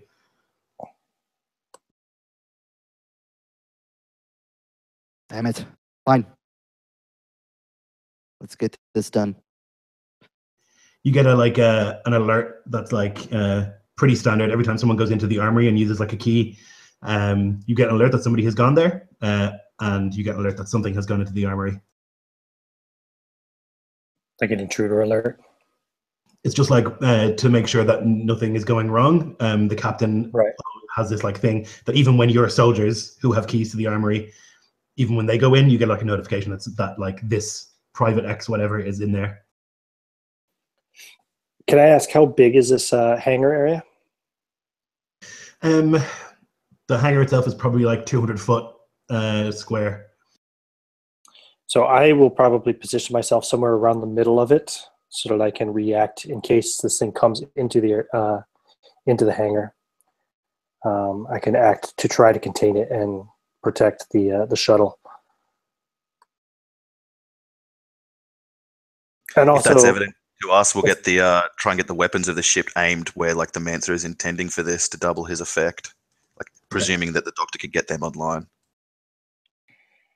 And also, if I could vocalize Taylor's earlier question, have the emergency lights come on? Yeah, so like when you activated the what do you call it, code 7, it went into like emergency stations all around the facility. The emergency lights have come on. Okay. Yeah.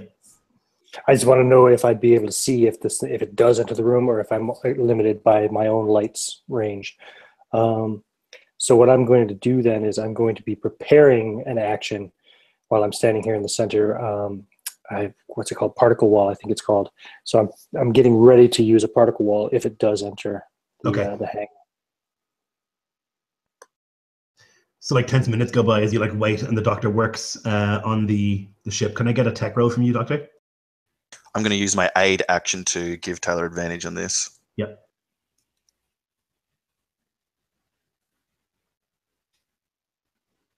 Oh. So that is a natural 19, which is 26. Okay. Yeah, so you begin the process and you're like using your toolkit and stuff and your arc tool to like reconnect wires and like try to fix some of the circuitry and stuff that was destroyed. So that's one success. It'll take you quite a bit longer to get it fully operational, but it's on the way. And as those minutes go by, you get a second alert, Captain, that someone has entered the control room. Private Dixon. Which I'm going to guess is the now dead Private Dixon. Yep. I'll turn. Armory already. Just went into the control room. First supplies, then manpower. Are you saying that over the whisper link so we can all hear? He himself said not to speak anything into the whisper link, so I assume this is just in the cockpit. Sorry. Gotcha. Yeah, I assume this is like as he's getting his men ready to leave. Still present to say this. I'm in the center of the room. I'm probably too far away. So there's like a sort of like that comes on, and it says over the various like comlinks or whatever. Code 9 initiated, and you can see like various blast doors opening, like the blast door to the hangar, for example, and like flooding the place with ice cold air. This is like a last resort mechanic to ensure that whatever is in here doesn't get out. Like the air is going to be freezing cold, basically as on the moon.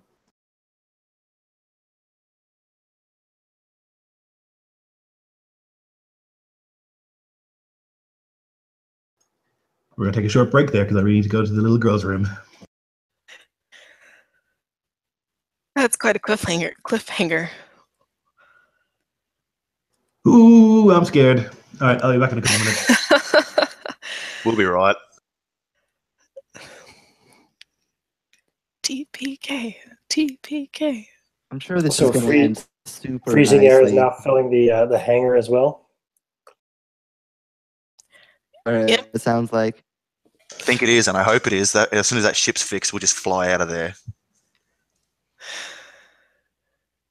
I think it's faster than I am. It's as fast as it needs to be. You saw how quick it got from the armory to the control room. It's pretty fucking fast. Not to mention, it completed that obstacle course more than 6 times faster than the fastest human to have done it.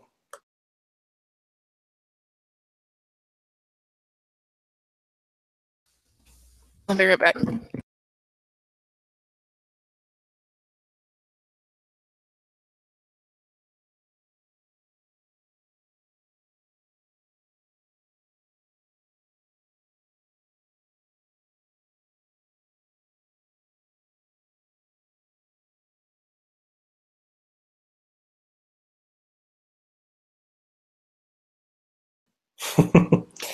So how does it feel, Nick? You've got this imperious praetor character, and so far, like 2/3 of the party are just completely ignoring your orders.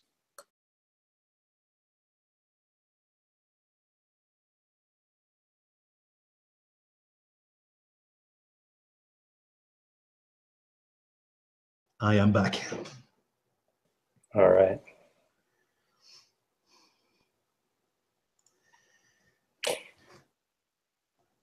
Yeah, once everybody's back, anyway, we start going in. I guess since the hangar is now filling with freezing air, I will be moving back towards the shuttle to get closer to everybody else, because we're going to need as much heat as we can get to keep ourselves alive.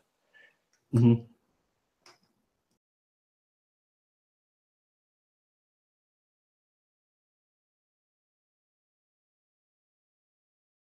This like thing gives me such the creeps. I think it's like a horrifying creature. It's like uncanny sort of human, you know? It's like technically a person, but is it like, you know? Well, it's a lot faster and stronger than any human. And just like ruthlessly efficient, you know? It's like trained to be the perfect killing machine, perfect like mission operator. I like how the second command couldn't override the first command to survive. Yeah, I wasn't expecting the kill switch command at all, but then the first one was survive, which was like really convenient for me. It was fortuitous order of orders, I guess. Yeah. Sure.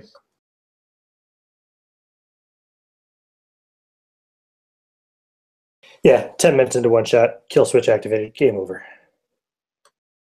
Yeah, could have been a quick one. That would have been rather anticlimactic. Could have gone like just like a nice run of the mill inspection and like, no, this is too dangerous, kill it. Okay, game over. Well done. I think it's great that Nick has this this character of high authority, and so far, like the majority of the people of the facility are just completely ignoring that authority. Like I had decided that that Hagrin is dedicated to protecting the doctor and the work of the project over any commands of the military itself. So Sure, yeah. that's kind of his motive behind it. Yeah, and the doctor is like obsessed with the creation that she's made, and yeah, it's great. Of course, yeah. So much obsessed. time and so much effort, not to mention the financial expense, but I love that it called her mother. That is so creepy. Yeah, so my in my head it's like learned through osmosis, right? Like you haven't like taught it any of this stuff, but it's like been able to hear you and like process what's going on, and it's like scarily intelligent, and so it's like learned to speak, and yeah.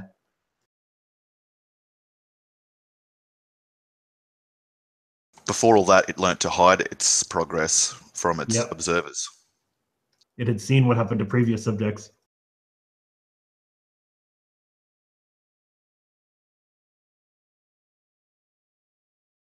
Okay, I think we're all back. So yeah, this code 9 is activated, and various like vents and stuff are opened, and so like the freezing atmosphere of the moon begins to like pump into the place, or rather the warm atmosphere pumps out, and in moments like the hangar drops to below freezing, and And yeah, it's made this command so that all the blast doors and stuff through the facility will open, so that that temperature will kind of carry on throughout.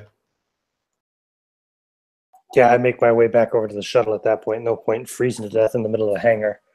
And I'll ask out loud, if it's right using the whisper links, do you still have any climate control on the shuttle operational?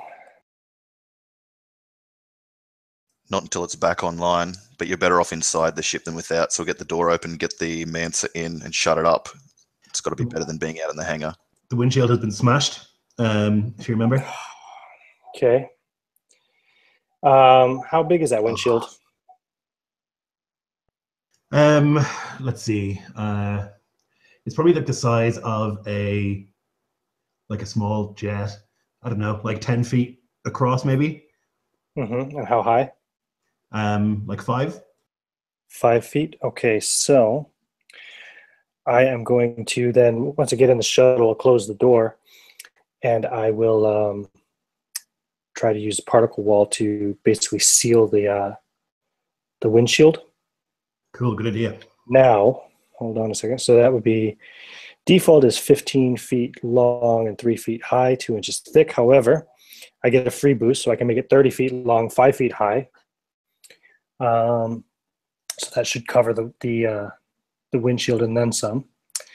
I will spend another boost to give it the ability for projectiles to pass through from our side, so that if anything comes in the room, we can fire through the wall, but nothing can pass through from coming into the shuttle.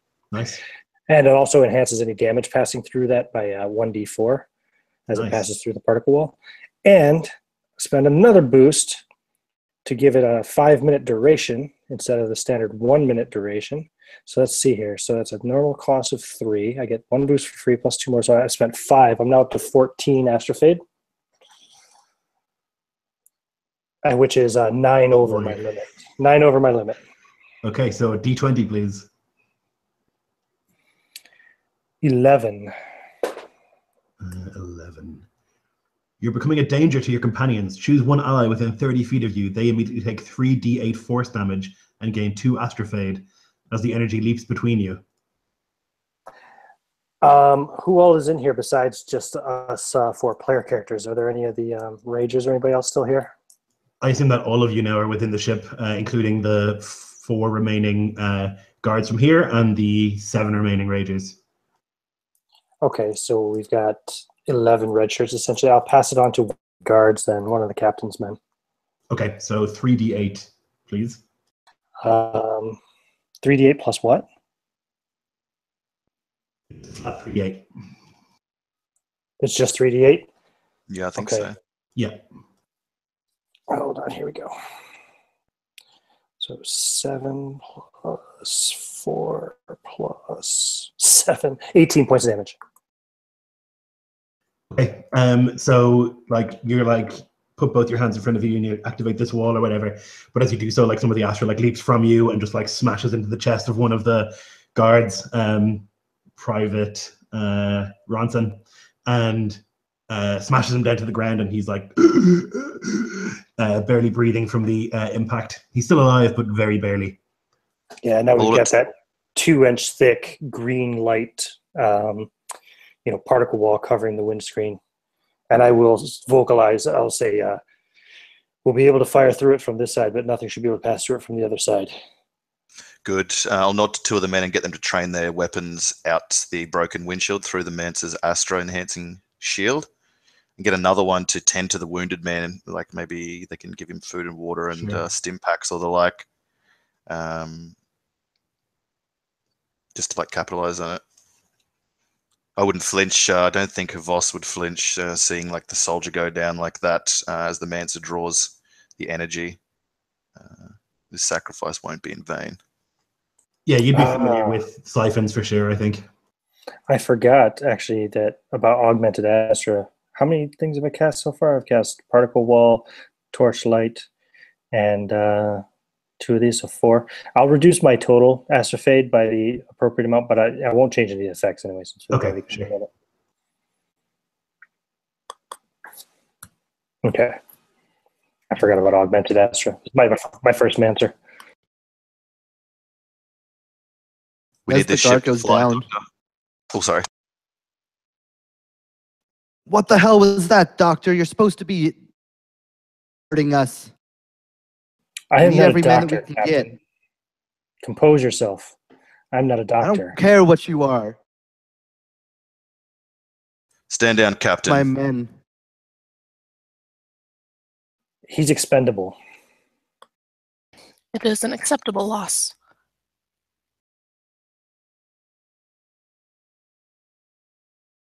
Rhaegar is like absolutely livid. Even more Praetor as expendable if than to you, Captain. object.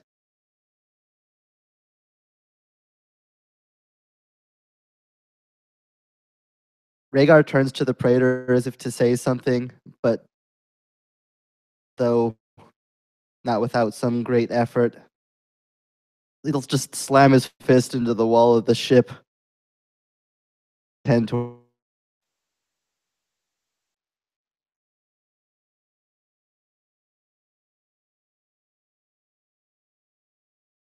How's it going, Doctor?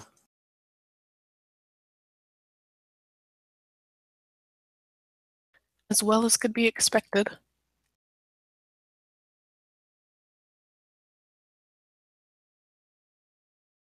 I am making progress, but it is not swift. Let me know, Lloyd, when 5 minutes pass, because then I'll have to do the Sure. wall thing again. Yep. So you had done one check, which I think was like 10 minutes of work, and there'll be a check every 10 minutes. Basically to like try and fix this thing until you've done 6, which is an hour. So there's going to be a lot of walls being summoned. There's kind of been a total absence of like action from inside the facility. You haven't Rhaegar, you haven't gotten any more alerts that it's gone anywhere or done anything, or that Private Dixon has gone anywhere and done anything. And that's probably almost more frightening in a way. As the doctor like works away, I'll have you make another check for me, Taylor, please. Tech roll. I will aid the doctor and peer over his shoulder and give advice and carry parts, whatever I can, to expedite the process. And I'll make another Astrofade check. So now I'm back to 14, 9 over. Okay. And that's a 6 on the Astrofade check. Okay, 6. Astra within you erupts in a blast of freezing pain. You take 3d8 cold damage and gain the paralyzed condition until the start of your turn.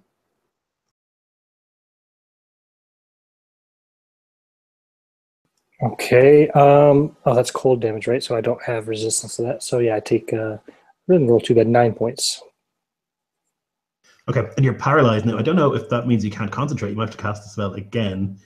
Because I feel like you can't. Good question. Can I concentrate while paralyzed? I think you can concentrate when you're paralyzed, but is there like a concentration check for the damage? That's what I think would stop stuff like that. Yeah, that's good. Right, It's that's only fair. 9 I'll make damage, a right? concentration check for that. It was 9 points of damage. So what's the make So a it's DC? DC 10. And what's the saving throw? Con, is it? Con, yeah. Constitution. Yeah. Okay, so I got a +7 on that. Yeah, it's a 25. Yeah, no problem. So like you guys can see, as he like summons a secondary wall, there's like this like frozen burn like appears around his like face and his fingers and stuff like that, like sudden frostbite, and like maybe you think for a second that it might be the outside atmosphere, but he doesn't move at all, like totally rigid, doesn't even blink, as the wall maintains itself. You got a 16, Taylor? Yeah. Okay, so you're starting to struggle. Like the immediate repairs were easy enough, but now you're getting into the nitty gritty and it's starting to be a little more complicated. You're not really, this isn't your field. You're more of a chemist, I suppose. But you're managing it just about.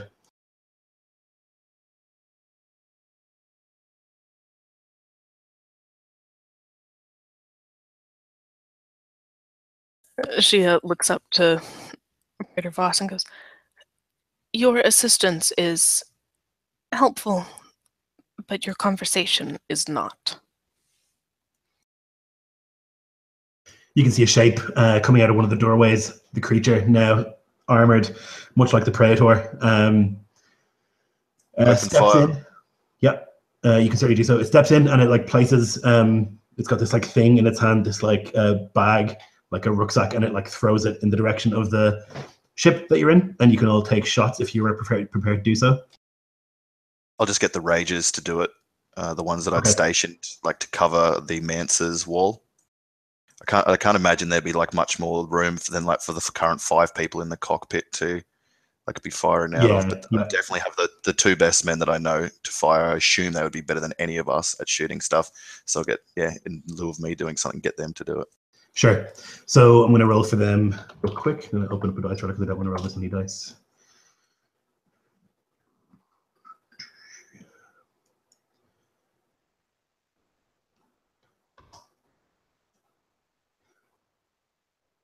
Okay, so they stand behind this particle wall, and like as they see it appear and you say fire, there's just like this as they squeeze off a bunch of shots from their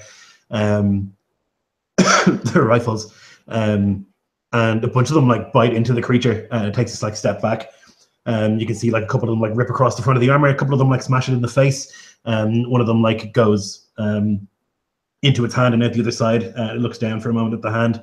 It's definitely taking damage. It didn't bring up the twitch shield this time, which you would notice, but it's not. Does the mance's field that like covers these blasts as they head towards the creature, do they seem to be hurting it more than the shots that I noticed fired into it earlier? Yeah, don't forget to get an extra D4 damage to each of those, right? Yeah, cool. Yep, that's definitely noticeable. Okay. And I have a question for you. I can still cast and maintain concentration, right? As long as it's not another concentration spell. Yes.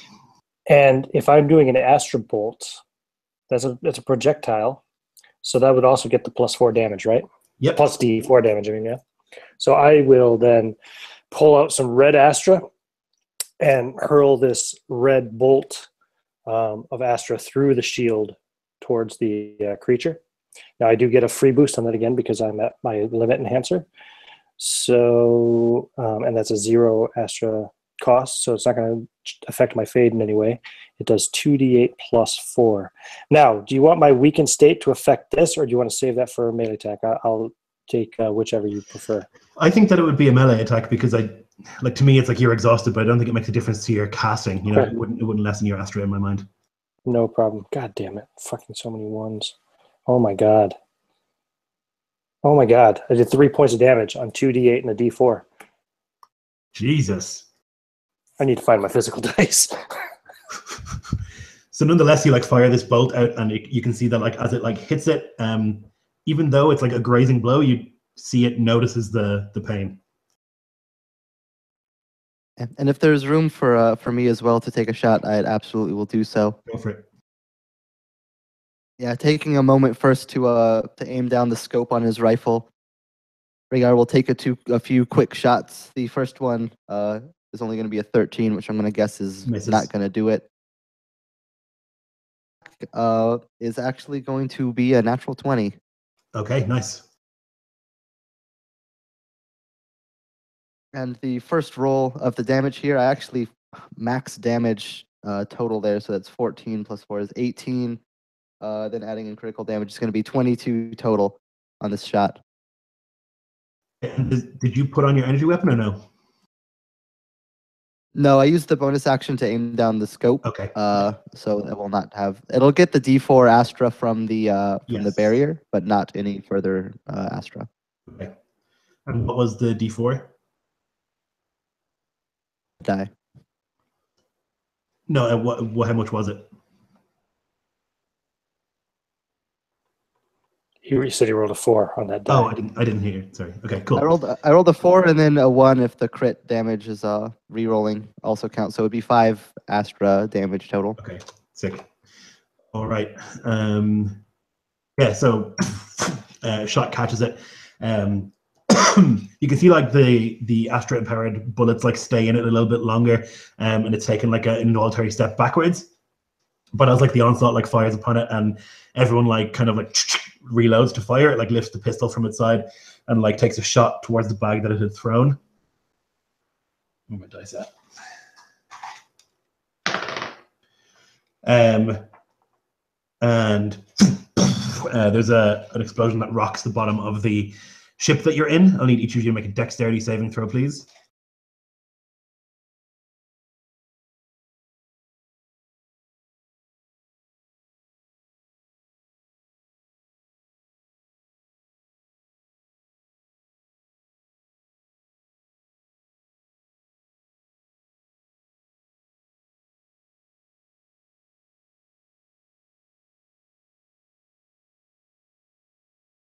Okay, and Doctor, a dex save, please.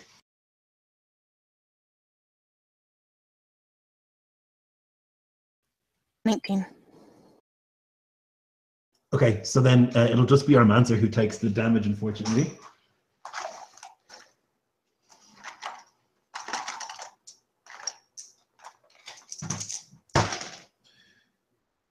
So it'll be 19 as you're like flung up into the air and like smash off the roof of the shuttle and then back down.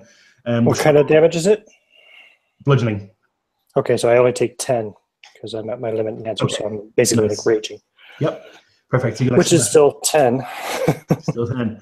And the shuttle then like kind of like rocks back, like as if it's a ship on a wave. And then as it like rocks back, you can tell that like one of the supports has been blown out and just like smashes onto the ground.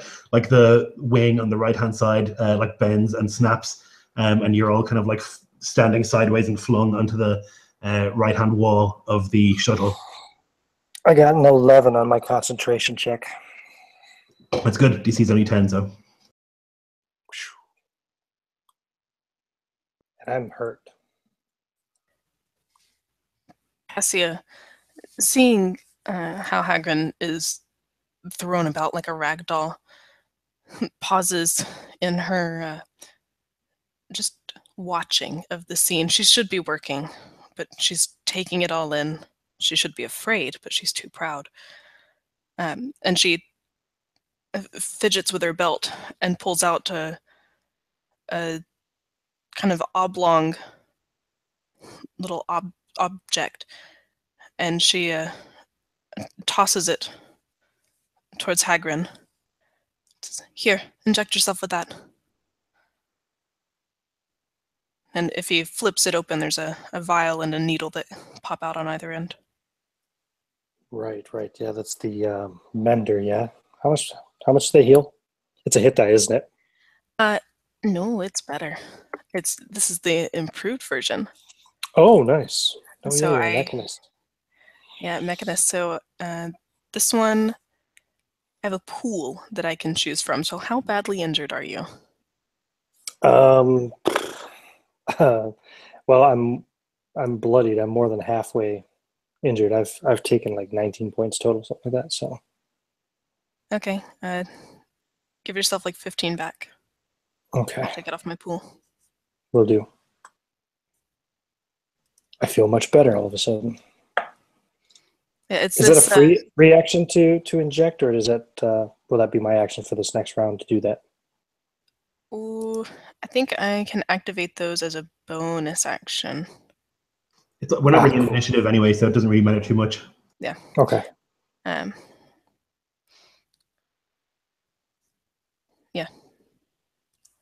So you can like inject that stim pack into you, or like the spheroid, and it will mend you. The thing, having blown the shuttle, like retreats back into the dark corridor.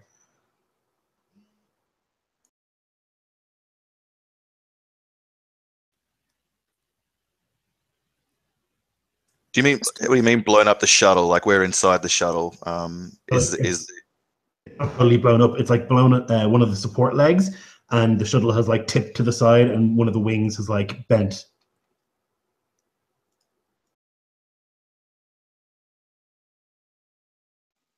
That was the explosion that just happened.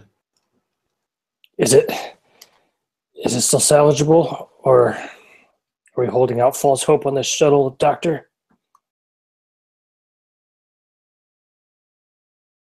Should I make a roll to see if I can guess how bad the damage below is? Make a tech roll.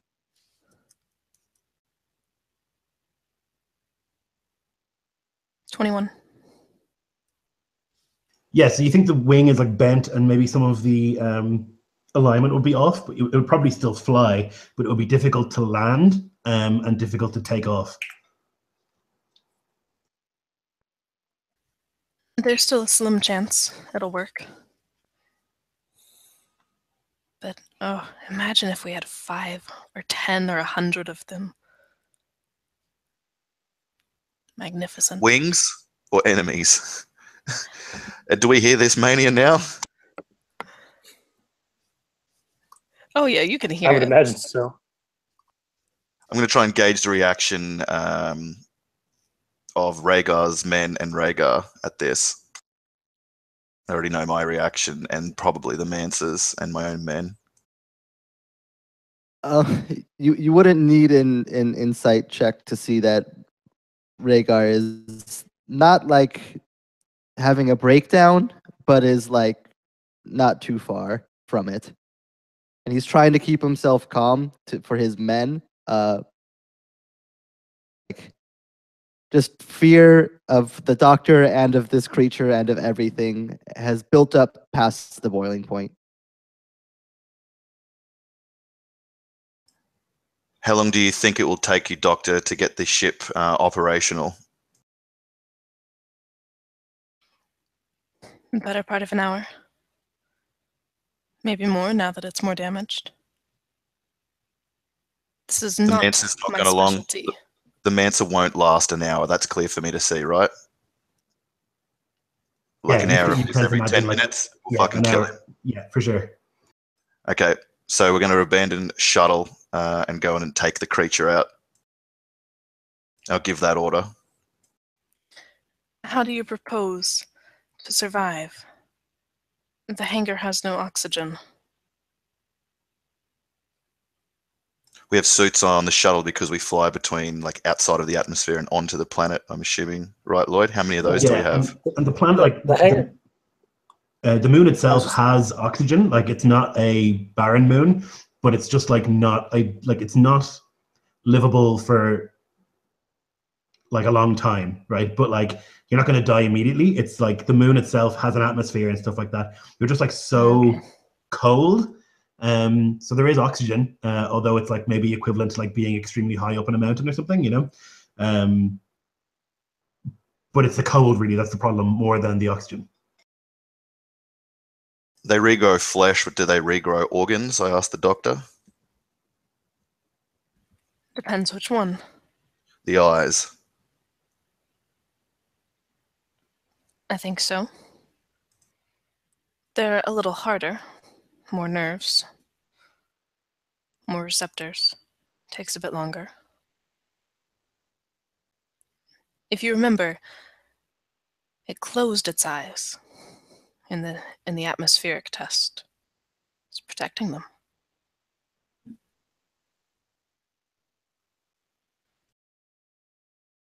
Yeah, I've made my decision. I'm going to order everyone to abandon shuttle and to advance on the creature's last position. I think it will kill us quicker than the weather anyway.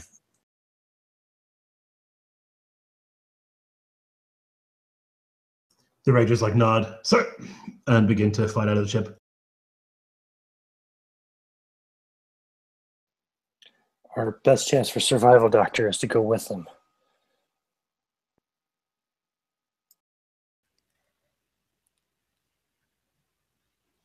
I might disagree. But I must say I'm interested to see what happens. We can make another one, don't worry. Oh, I don't think we're leaving this place alive. It's better than all of us combined. It will be my crowning achievement.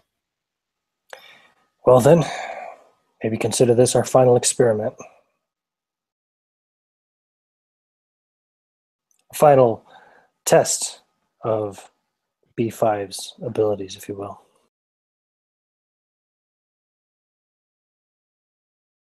So quick out of character question here. I'm assuming Rhaegar would know, given his knowledge of the station. Is there even like a fraction of a percent chance that if he was to leave, the facility with the doors open, that he could even remotely get close to making it somewhere else?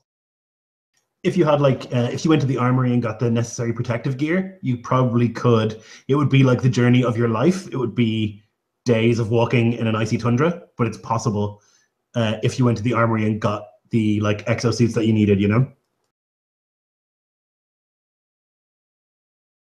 But you don't have them on you. You don't wear them around the facility because they're huge and bulky. Yeah. And that armory is further away from here than the observation decks for the 3 trials. So presumably we'd freeze to death before we got there anyway.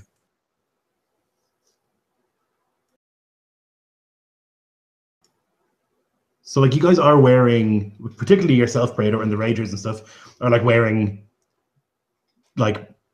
technological armor that would allow you to manage in the cold for certainly long enough to get there, probably an hour or so. If you were just exposed to the wind and everything. The wind is not in here, and the wind is part of the worst thing about Arganas. It's this big icy wasteland, and the wind will cut you in half almost. So you think pretty reasonably within the facility, you'd be able to manage for enough time to get anywhere within the facility.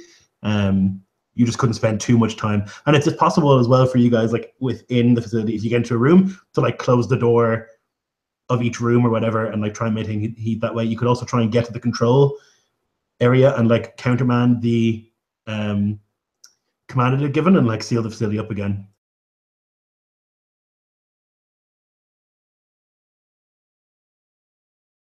Rhaegar's going to go over to his men, signal for them to gather around him, and not necessarily trying to hide his words from everybody else, but clearly he's speaking primarily to his troops. We can get to the armory. Might be able to get out of here. It won't be easy. You don't have a good shot, but it's better than anything else. That creature will tear us apart. No use dying here. As you say, sir. We'll do it. All right, men. To me, then.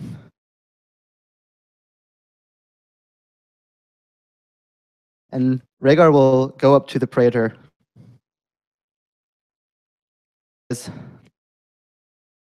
I'm taking my men to the armory. We're going to try to get out of here.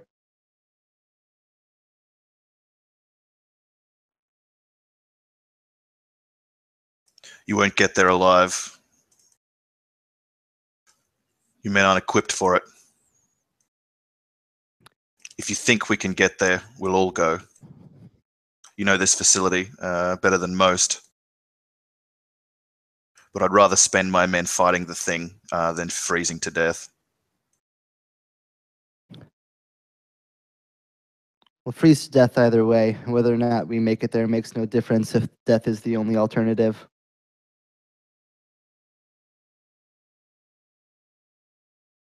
So I'll point to the Ragers. Follow him. And My I'll fall lord. in. We'll change the order. We'll go to the. We'll chance it for the armory then.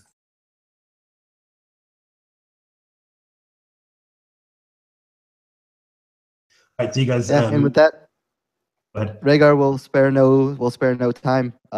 They're on the brink of freezing anyways, so their only chance is to get into those suits. So he's gonna order his men straight away. Start heading for the armory. Yep. So you make a little pack between all of you and begin moving your way. I don't know if the doctor and the Mance are going to go with you, but you begin making your way towards the armory.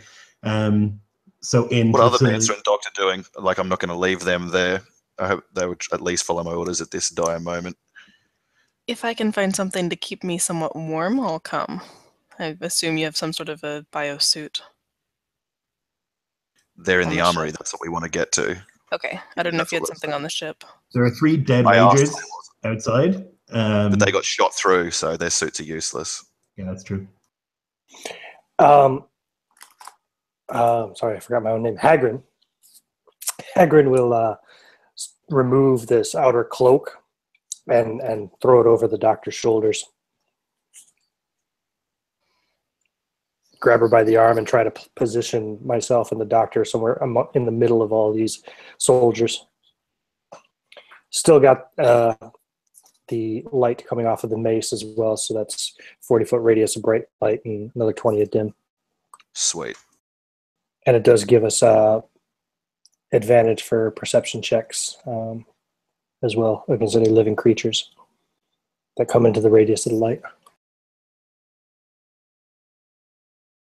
And Rhaegar will move his hand over his gun. As he does so, a red glow will begin to overtake it. I'm guessing that the red astra from the gun would give at least some sort of minor heat. So he's using it more for that than he is the damage that it'll do in the event that they fight. Just trying to keep it close to him to provide even a fraction of warmth.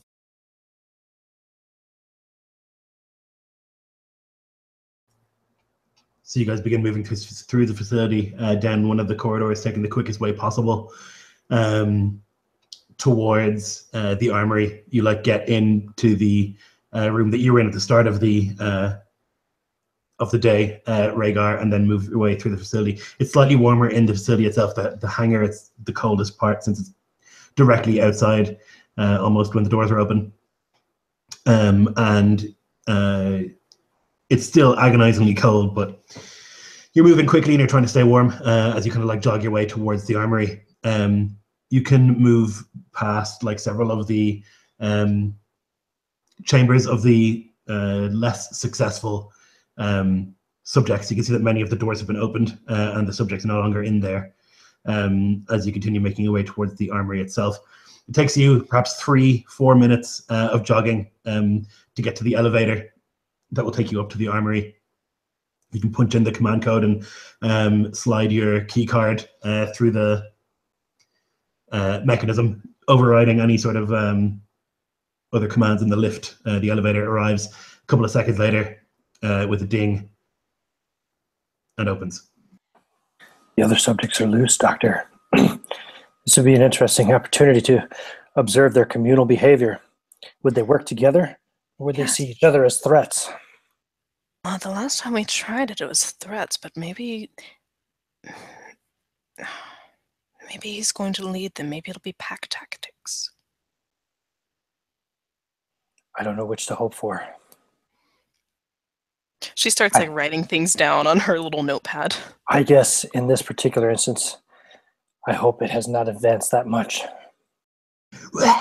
You see one of these subjects with a grossly misshapen enormous right arm pulling its way towards the elevator as the doors begin to close. It picks up or pulls a metal bar off one of the railings and throws it towards the elevator. Go ahead. Can I try to use... Oh, it's throwing it at the elevator, right? So at you in the elevator. At us in the elevator. Yeah. Okay. Sorry. Never mind. Carry on. Yep. So it throws 1, 2, 3, 4 at the doctor. This metal bar flies towards you at alarming speed, and it's going to smash into you. I'll use the Twitch shield to increase our armor class by 6. Okay. And let me see here. I think it's at 18 right now. And because I'm using that in response to an attack on another creature, cost me an extra astrofade, so it cost me 2 astrofade. I am at 16. Sorry, -1, 15 over my limit now. Okay, so you bring up the Twitch shield, and the bar slams into that instead. I do need you to make a d20 roll, please. Of course. 3. 3. The strain of the Astra violently drains your vitality. You gain 3 levels of exhaustion. Great. Oh boy. What are the effects of having 3 levels of exhaustion? I've never been this exhausted before. Speed, disadvantage on attacks, saving throws, and checks. I think you can only move half speed. Yeah, that's what he said. Yeah. Yep. So I literally, I throw up the Twitch shield, deflect the bar from hitting the doctor, and then I almost collapse right there as I weaken right before you, and I just look really tired now. I'm breathing heavily. My eyes are half closed. And you don't have a cloak on anymore. Yeah. Yeah, I know. So the Twitch shield comes up and the doors slam shut of the elevator. You begin moving upwards, and you can just hear this dum, dum, dum, dum, dum of the thing trying to smash its way through. You can even see it begin to pull the elevator doors open, but you're gone before it manages to do so. and you're moving way upwards. It's actually warm in the elevator. This is obviously not been open, and it's still got the atmosphere of like the previous facility. And so for a brief moment, perhaps 30 seconds or so, you can like rub your hands and like get yourself warm again a little bit before, with a comical ding, it opens on the armory level. Before you is the armory itself. It's like this big square room in the center of like a big floor. There's other like things on this level, but the armory is the main one. It's got a series of doors, and you can see that like those have just been like that those are closed and like undamaged. As you move towards the armory, you don't see or hear anything on this level.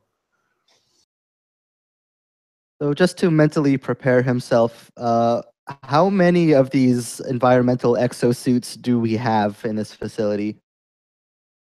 I'm sure you would have a decent estimate of inventory. Yeah, let me see. Let's see, for an emergency, I guess you'd have one for each person at the facility. So you would have, let's see, there's probably 10 or so. That's not going to help everybody. We've lost some guards already. Yeah, but don't you have like 7 of your guards still? That's right. They have suits that can make them last for an hour or so before they start feeling effects. So if you guys can get into bio suits, then we can kill the thing and put the power back on. Yeah, then we should have enough for everybody then. Because you have one of those suits as well, Nick, already? Yeah. And how many men do you have left, Captain? 4. I have 4 more, but they each have a suit since they're stationed here. Okay. Oh, so we really only Or at need least 3 of these suits. Well, they would have one available, is what I'm saying. But Oh, basically, right. Okay, so we need 7 suits.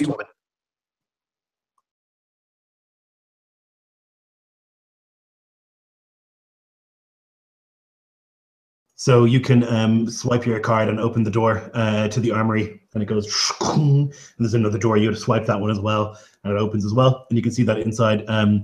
It's kind of a mess. Like obviously, the subject has like just torn the place apart, taking whatever it needed. You can see that like most of the heavy explosives are gone. It's taken like the various grenades and stuff like that out of here. It's taken. You have a good idea of what's in here, and so it's taken like some of the more high-powered rifles and things like that. The exosuits are still here. I'm going to ask one of the Ragers to help me put mine on since I'm so tired. Yeah, he'll move forward to assist you. And Rhaegar will do his best to get himself suited up and make sure that his men get the same as well.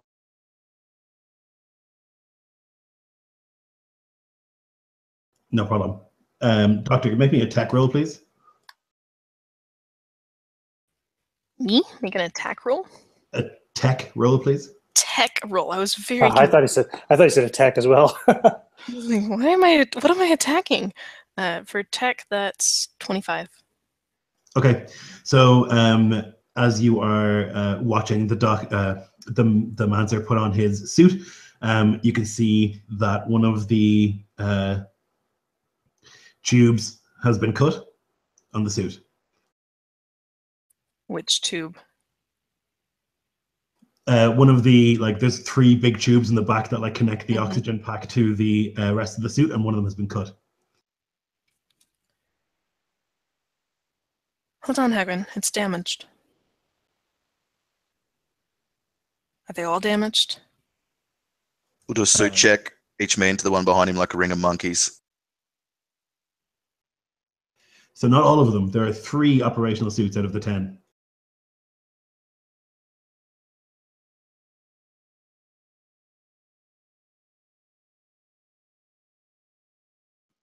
The doctor is a priority asset for the Sept.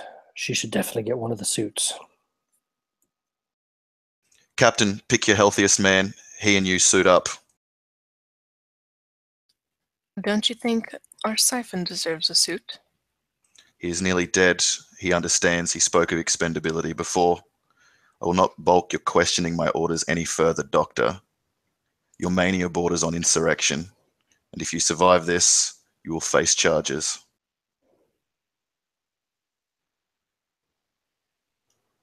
You can hear this sudden of feet on the cold floor, and you can see that at the doorway to the armory, standing there, and it raises a pistol and is going to fire.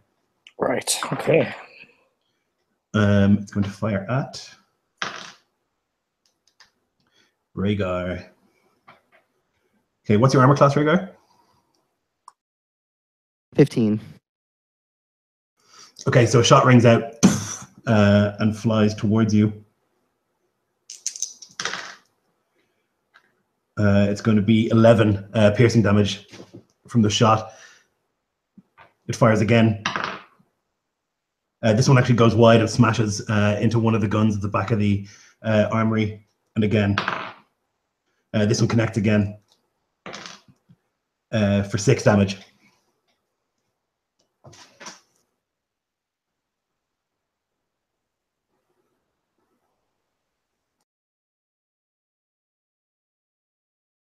Rhaegar will let out a grunt of pain as the blood begins to pour down. It rushes forward and grabs whoever is closest to the door, which is one of the Ragers, with its like powerful hands, and drags him around the corner out of sight. If you want to roll initiative, you can. God damn. 7 for me.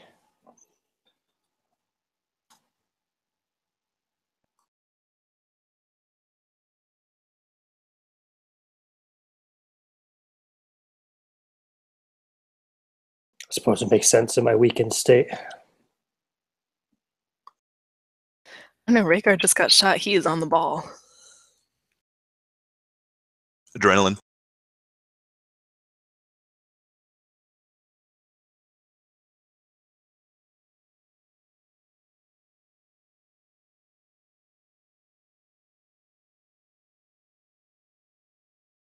Yeah, like we're better off rolling initiative against it rather than letting it just like whittle us down without issue. Should we just try and get it?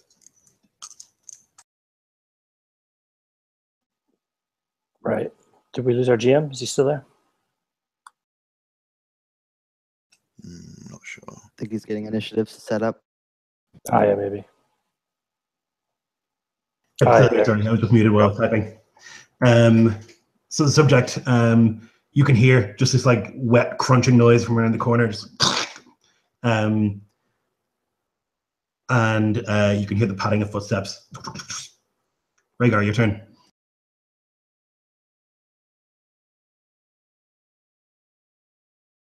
Would Rhaegar know of any way other than the well, did this creature come from elevator side or from a different side? So there's only one way into the armory, so it came from that side. That's the way you came in as well. But you don't know, like you didn't hear the elevator ding or anything, so you don't think it came through the elevator. Must have been on this level already.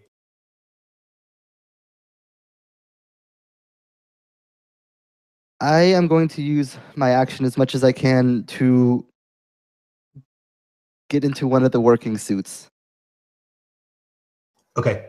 I'll say that if you use your action, bonus action, and movement for 2 turns, you'll get into it. Okay, so I will. Rhaegar just starts. He was already starting to get the suit on, and is going to continue to do so. He'll start trying to get it on. No problem. The Ragers look to Praetor Voss for a second, and they know that they're supposed to kill this thing, and so they run outside. Oh, I was going to get them to halt and use their weapons to fire on my, well, not on my command, as soon as they see it. Okay, then they'll do that instead.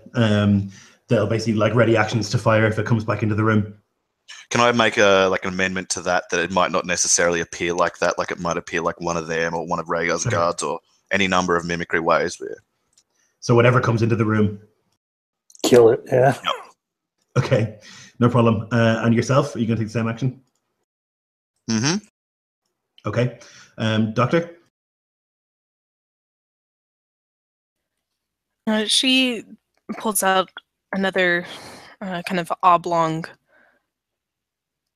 little shiny object and pulls it out and just hits a button on it, and it goes and it hovers, and it's kind of in front of her but off to one side, and there's just this slight electrical field around it. I'm just getting a spheroid ready. Okay, no problem. I think that's an action, but I never know. Spheroids used to be free action or bonus action. As an action, you can activate. Oh, hang on. Can I? Yeah, it's an action to deploy a spheroid, and then it gets its own action on your turns going forward. Right. Okay, yeah. So it's just sitting there then. So then, for my action, since I go after the doctor, I will be trying to assist her into her suit. Okay, no problem. So that'll, if the doctor takes her next turn to get in the suit, she'll get into it. So leaping into the room, you can take your action now, Praetor, as it leaps in, and so will the Ragers. A crit and a 15. Okay, 15 will miss. Crit is a definite hit. Okay.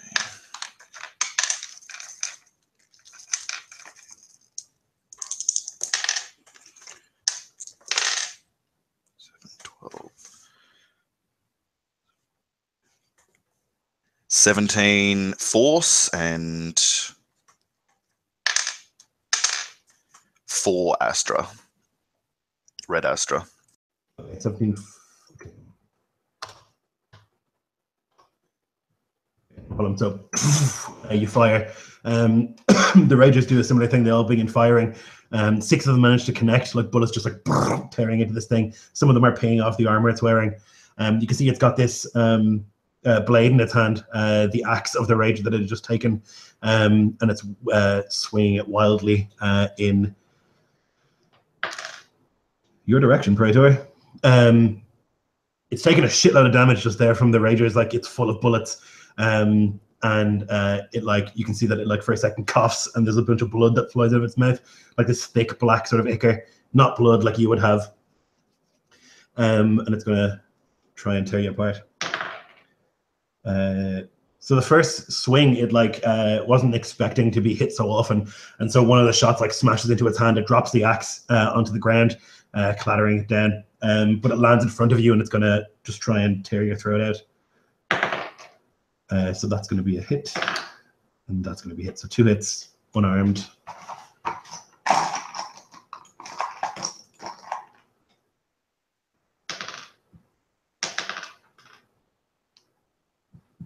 It's going to be 21 points of damage, as like these massive fists just like smash into you. The first one like knocks you sprawling onto the ground. The second one just like punches, and you can feel like the crumpling of armor and stuff beneath its ridiculous strength. It like looks around, its eyes like scanning quickly, assessing the most dangerous threat. But that's its turn for now. Rhaegar. All right. Rhaegar is going to finish putting on his suit, which will take his action, bonus action, and movement. And then I'm going to action surge here. Action surge to dash towards the elevator. Rhaegar's muttering, "I'm not dying for your insanity. I got to get out of here." Okay, so it will definitely take a reaction to opportunity attack you as you like run past it, desperate to stay alive. That's a critical hit. Fuck me dead. Oh, fuck. Oh, God. Okay, at least it doesn't have a weapon. Never for cowards. So it's just punching you, which, you know, could be worse. Okay, so it's going to be 29 points of damage from that.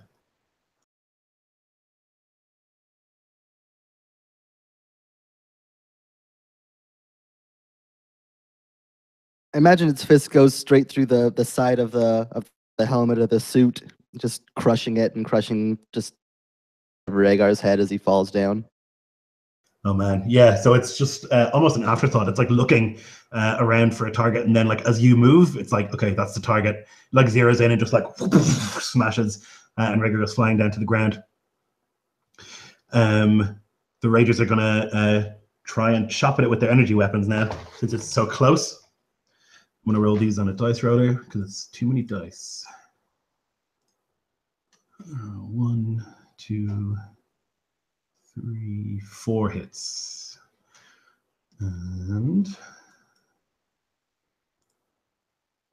okay, so a bunch of them slash in with the axes, and you can see like they're coated in an energy similar to the way that like Rhaegar had done, and the way that the Praetor has done. And coated in this energy, they like actually managed to hack into it, and you can see that there's like thick blood pouring from the various wounds on the creature, but it still stands.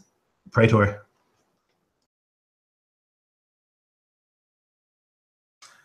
My two-handed gun is useless, so I'm going to drop my weapon as a free, and I'm going to like point my index fingers like, you know, as if you're like touching a point between them, like that's the motion I'll make, and try and like stab my fingers into his ear holes, like push through his most sensitive organ. Okay. So that'll be like D4 for a finger, I guess. Yeah. So, or as opposed to athletics, I don't know. What I want, because the doctor said they're hypersensitive hearing, and if that's how it locates shit. So if I can do that, maybe I can make it have disadvantage on its attacks. Yeah. So do you want me to make an athletics check or an attack, or? So either attack with disadvantage or make an opposed athletics. I'll take the attack with disadvantage because I'm not going to try and match a base marine in an arm wrestle. What a waste of a crit. 14 plus.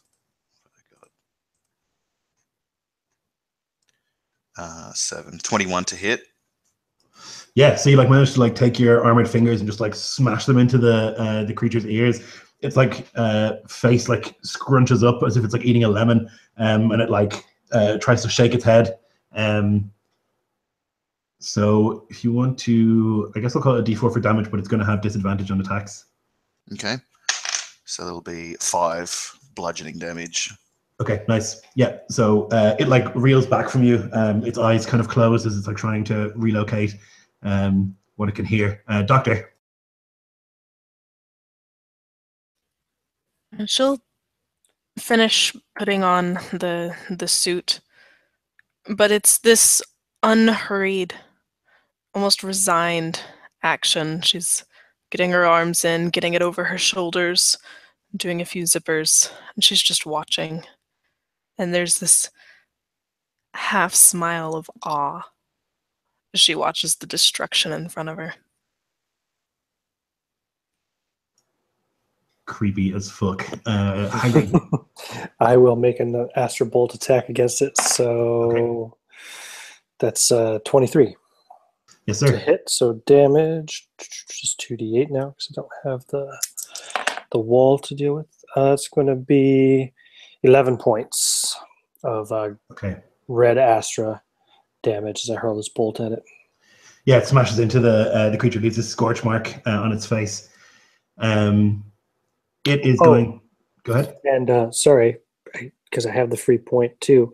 I will also. It'll become outlined in flickering red Astra energy when it hits it, and so the next person attacks it has advantage. Okay, no problem.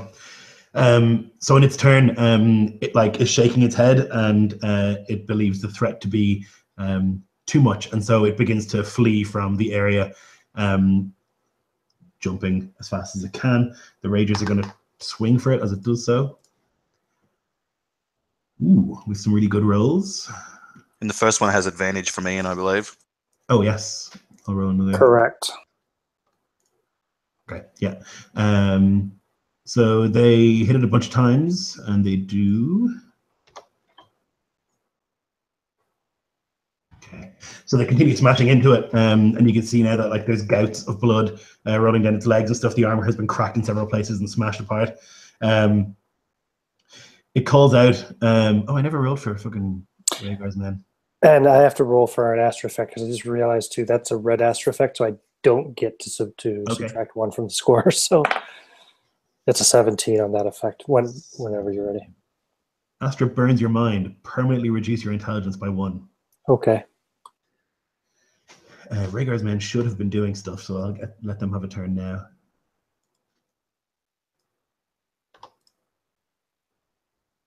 Okay, one of them manages to get a shot off and shoot at the thing. Okay, yeah. It still stands. It runs from the area, like leaping around the corner, and then you can hear just like as it like vanishes back into the darkness, possibly around the corner anyway, out of your sight. It calls out, "Mother," just before it leaves. Rhaegar, you made a death save with 1 success. The Ragers look to you, Praetor. Should we follow it?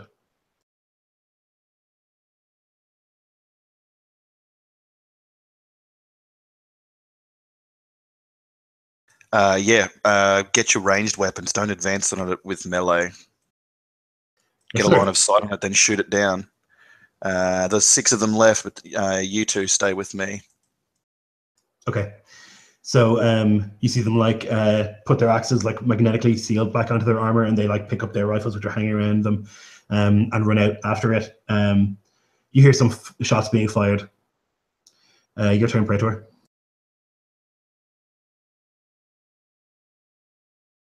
I'm going to walk forward with the other 2 and try and shoot the thing down as well. I'm going to aim for its eyes. Okay, so it's running down a corridor at this stage. It's aiming for it's running away from you, so you couldn't aim for its eyes. You could aim for its back of its head. Oh, yeah. Back of its head, then I will, but I'm not going to. It's 14 all up, so. Okay, yeah. But my other 2 rages who are with me. Yep, I'll have them roll. I guess it's the effect of a delay, but it gets too complicated actually doing it on the initiative, but. That's all good. So they rolled a 3 and a 4, so that's not going to hit either. So they're like firing at it, and they're like hitting like sparks and stuff down the corridor as it like flees. Doctor? You know you're not going to kill him. You know you don't have a chance. It's fleeing. It thinks we have a chance.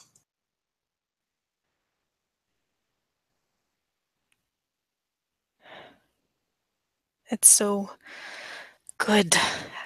It's perfect at what it does. It's magnificent. Your whisper link activates, Doctor. Dr. Cassia, confirm Valkyrie.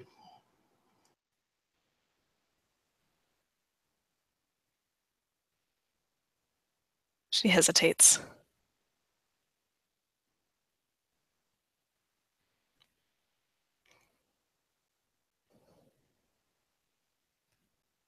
Come in, Doctor. Confirm Valkyrie.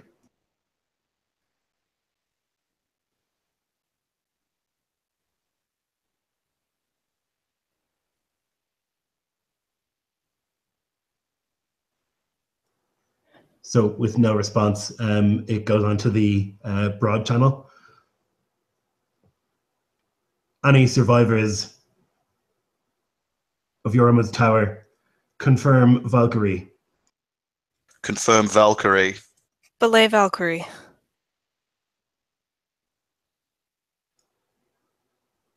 Again, mixed details. Praetor override magenta clearance. Commence Valkyrie. Do not desist.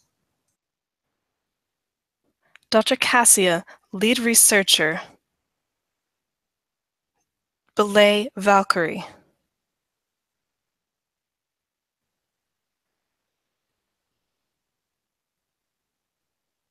What the hell is going on there? We have a situation, but we might be able to handle it. If I could just reason with him. She looks at Praetor.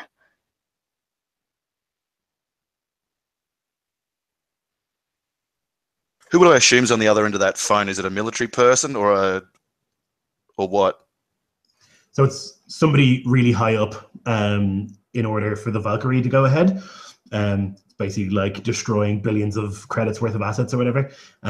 Somebody in your pay grade or higher, but military for sure. Well, it's up to them to make the decision if there's two countermanding demands, which one they follow. I'm not going to roll a persuasion check on military rank. Sure. If she outranks me, then they have to do what she says, right? So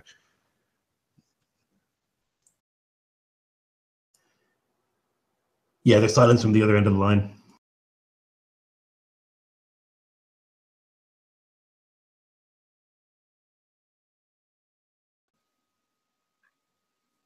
Well, we haven't been vaporized, so I assume they've belayed the order.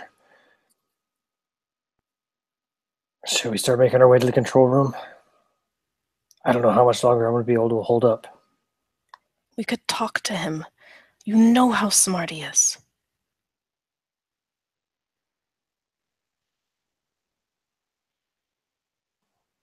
I'm with you 100%, Doctor, if that's what you want to do.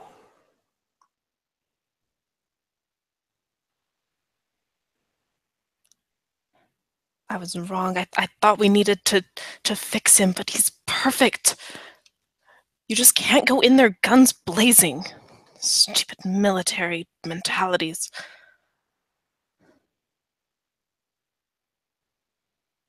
He's probably frightened.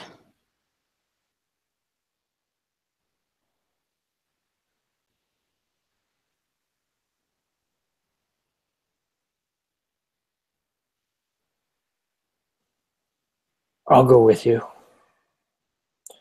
Even if they won't, and I nod towards the Praetor.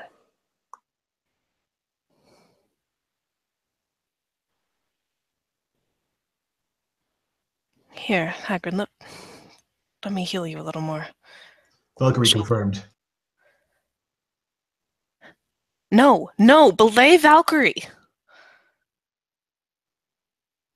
They're just static.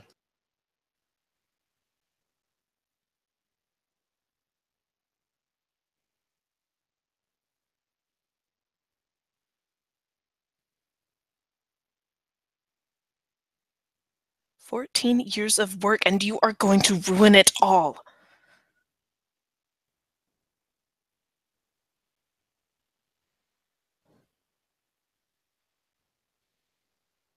With camera cuts to a pilot getting into a supersonic jet. He's like fastening all the claps and flicking on various switches. Valkyrie.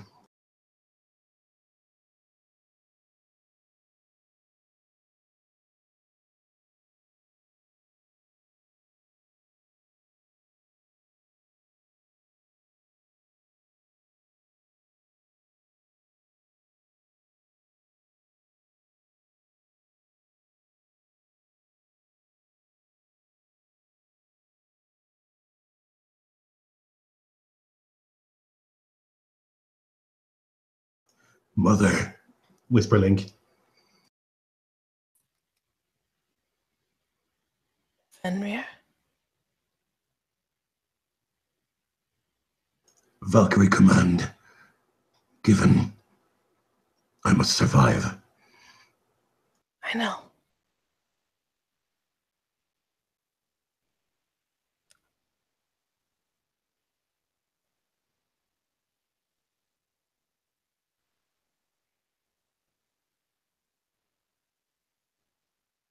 I don't think you can.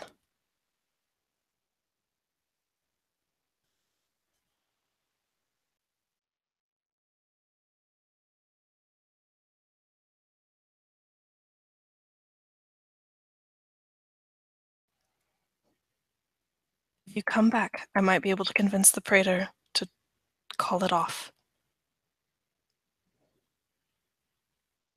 No time.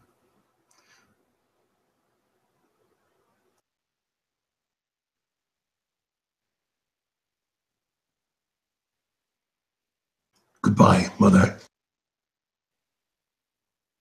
No, where are you going? Surviving.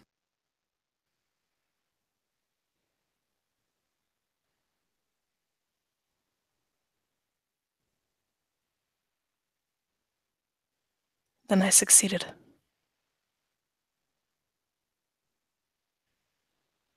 You're perfect.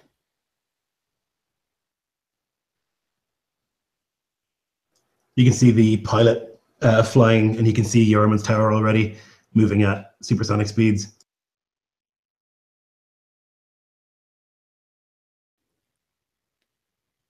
Good luck. Goodbye.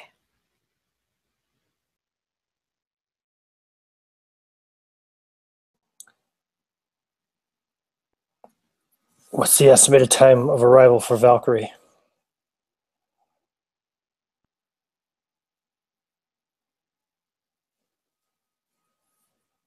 You would guess that from the closest fort to here in a Valkyrie is about 10 minutes.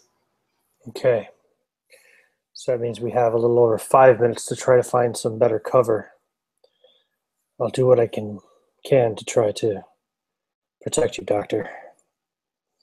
Is there any kind of a, I don't know if there'd be an actual shelter per se on the space, but I guess I'd be looking for some kind of an underground tunnel or room, essentially, like maybe a storage or something like that, like a basement, basically.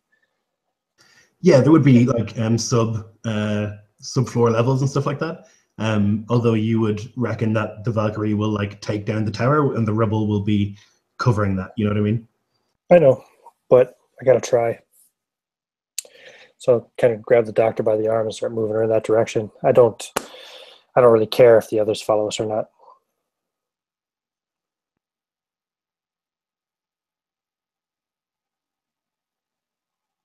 How long will it take us to get there?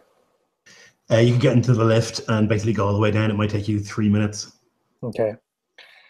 So I'll wait a few more minutes after that, so just to make sure that I have enough duration. And then what I'll try to do is use the particle wall again with the 5-minute duration, the full whammy. I'll figure out the total in a second as far as what my last limit break roll will be. But I'm going to try, hopefully, maybe with the cover down here being so far down and the use of the particle wall, hopefully she'll survive the blast and then maybe she'll be recovered. It's the best I can do to try to, to try to save her. What is the Praetor and the Ragers doing in this moment? We're going to strip the captain of his biosuit, and we're going to try and get out of here, out of the radius. Probably just as futile as any other action, really. So, like, outside of the tower? Yeah, like all the doors were open, right? Yep. For the hangar. Yep. So Sure. out that way, from the just pretty much backtracking. And we're going to try that incredible march that you mentioned earlier. So Rhaegar's men kind of like look worriedly as you and the Raiders like approach the suits. They know that there's no competition if it comes to a fight, but they don't want to die.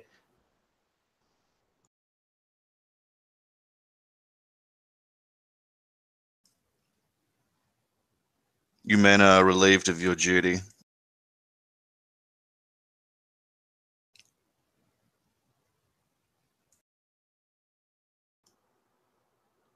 Like hearing that, they'll follow the lift down to the lowest possible level in the hopes that that might save them. And you can put on the suits and make your way down to the hangar level and begin like moving out of the facility into like the freezing, dark and terrifyingly windy atmosphere outside, sprinting as fast as those suits would take you.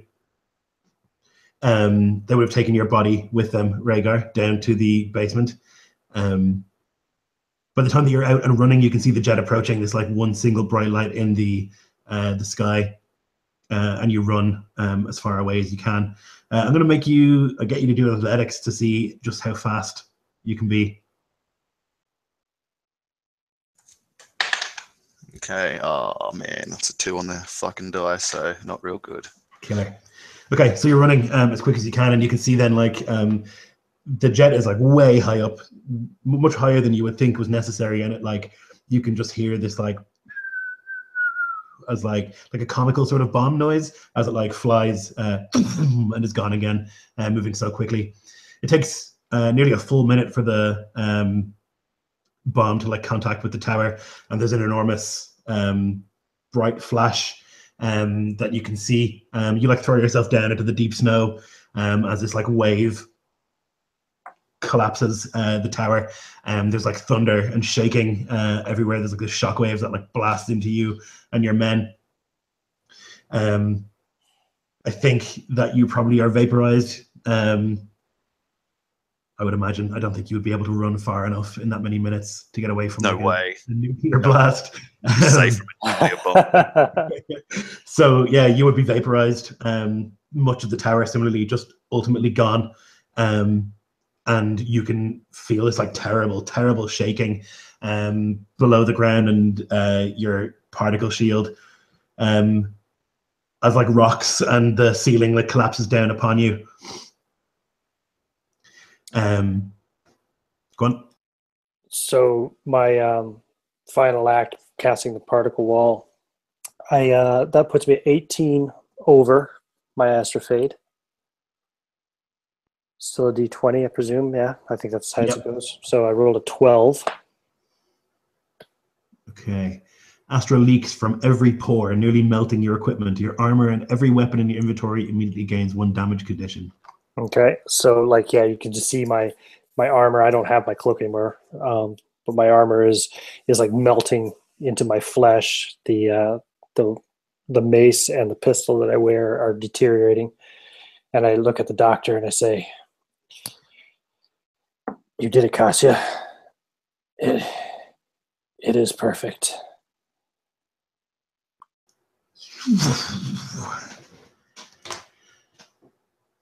The Valkyrie pilot just like gets briefly on the comms and reports that the target has been eliminated and makes its way back to the local fort. And there's just quiet over Fort Joramun or tower, or Joramun's tower. All this fancy equipment, all of the subjects, billions and billions of credits wasted, it seems, as the tower is melted and turned to glass.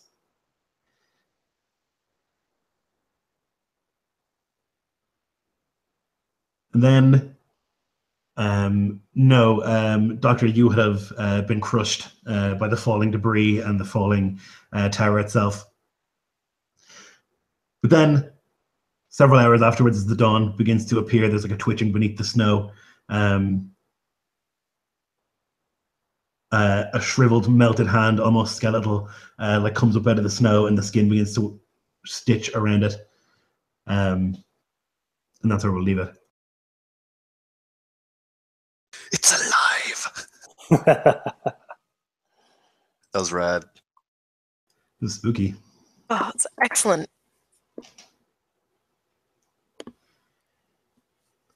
Ooh. 2 weeks from retirement, Jeff. I know Rhaegar was counting the days till he got to get off that freaking miserable pile of frozen wasteland, but nope. Any movie where a guy's 2 weeks from retirement. Yep. Although I wish you had said I'm too He had old to for get this shit. crit That would have punched been in good. the face while he was trying to run. It's the folly of man trying to make a super soldier. Don't do that.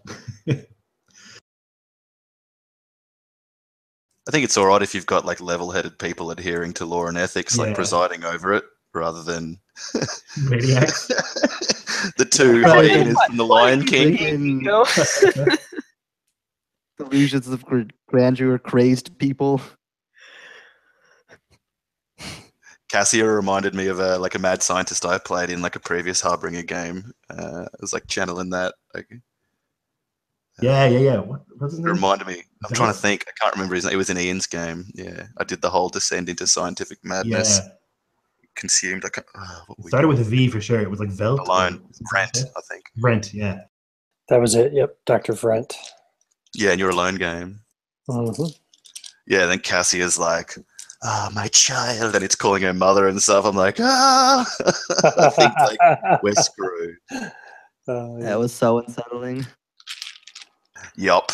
The way, even in the early tests, when she's like, "See, look at the thing," and everyone Yeah. else is like, "Yeah," but in reality, she's like, "Yes, creepy." And the way that it was like all the time, like panting, weird. Yep. So So weird, good. so creepy. Spooky Yeah. as fuck. It's just like this weird creature that doesn't like. So it's like it's a person, but it hasn't been like raised as a person. It's just like this thing that like makes really like intelligent tactical decisions and like knows intrinsically like what it's supposed to do to kill things, you know. But then I had it like feel a little bit conflicted because it had like the only affection it ever received was from the doctor, and so it didn't want to just like murder her, you know. How did you get to that? I was trying to like figure that out because the way I see it, she's just tortured him for 3 years. So why would she be the one that he gets an attachment to? Because he would have heard her like say all the nice things about him, like that he's fantastic, he's amazing, and like Yeah. and like that's the only bit of like positive reinforcement he ever got in his miserable existence, you know. And so I think he would have like latched to any affection at all, you know.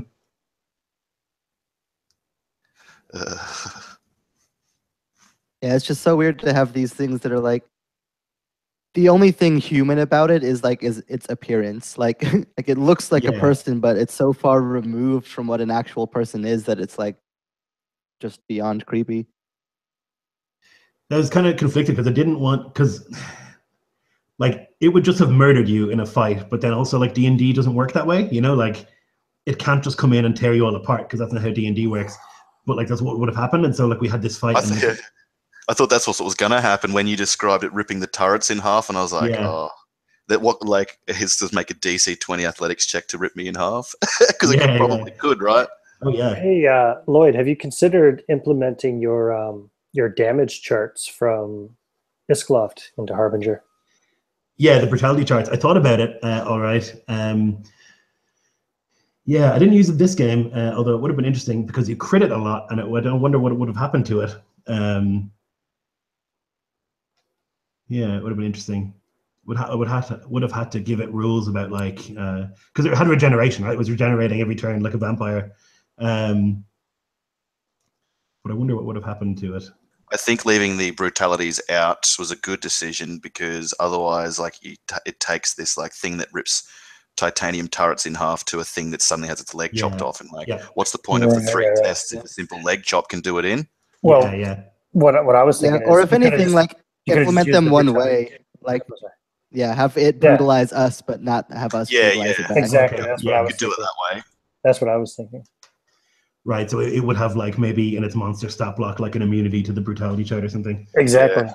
To make it more full on, you could have taken a leaf out of Dodie's book and do like less damage, but it gets a brutality every time. Yeah. So it's like the Hulk's like using Loki as a sandbag, flipping him around and stuff, like really like brutal in that way.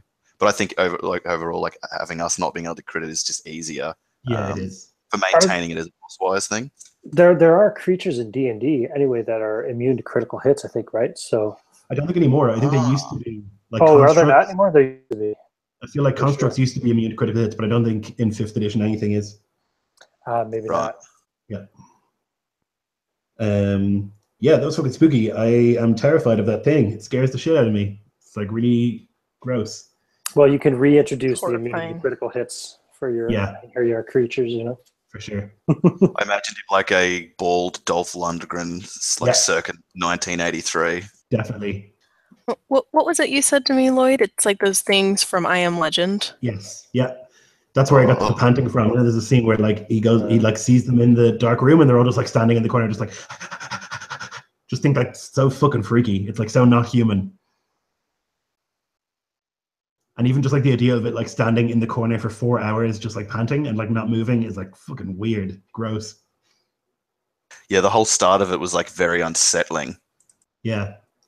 I think that's like so for me, I thought it was like a good game, but I feel like it didn't, it wasn't terrifying enough. Like it didn't act.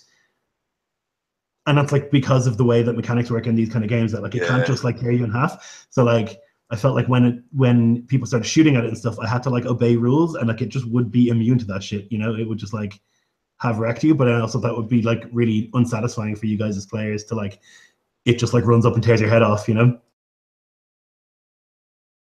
I don't think it would have been unsatisfying. Like at least for me, like other people can speak for themselves. Like there's such a kind of a standard set, like both within the game and with the way that you do your games, that like if you just like had it like when it punched me in the face, if I just like immediately smashed my brain in, I would have had like that wouldn't have.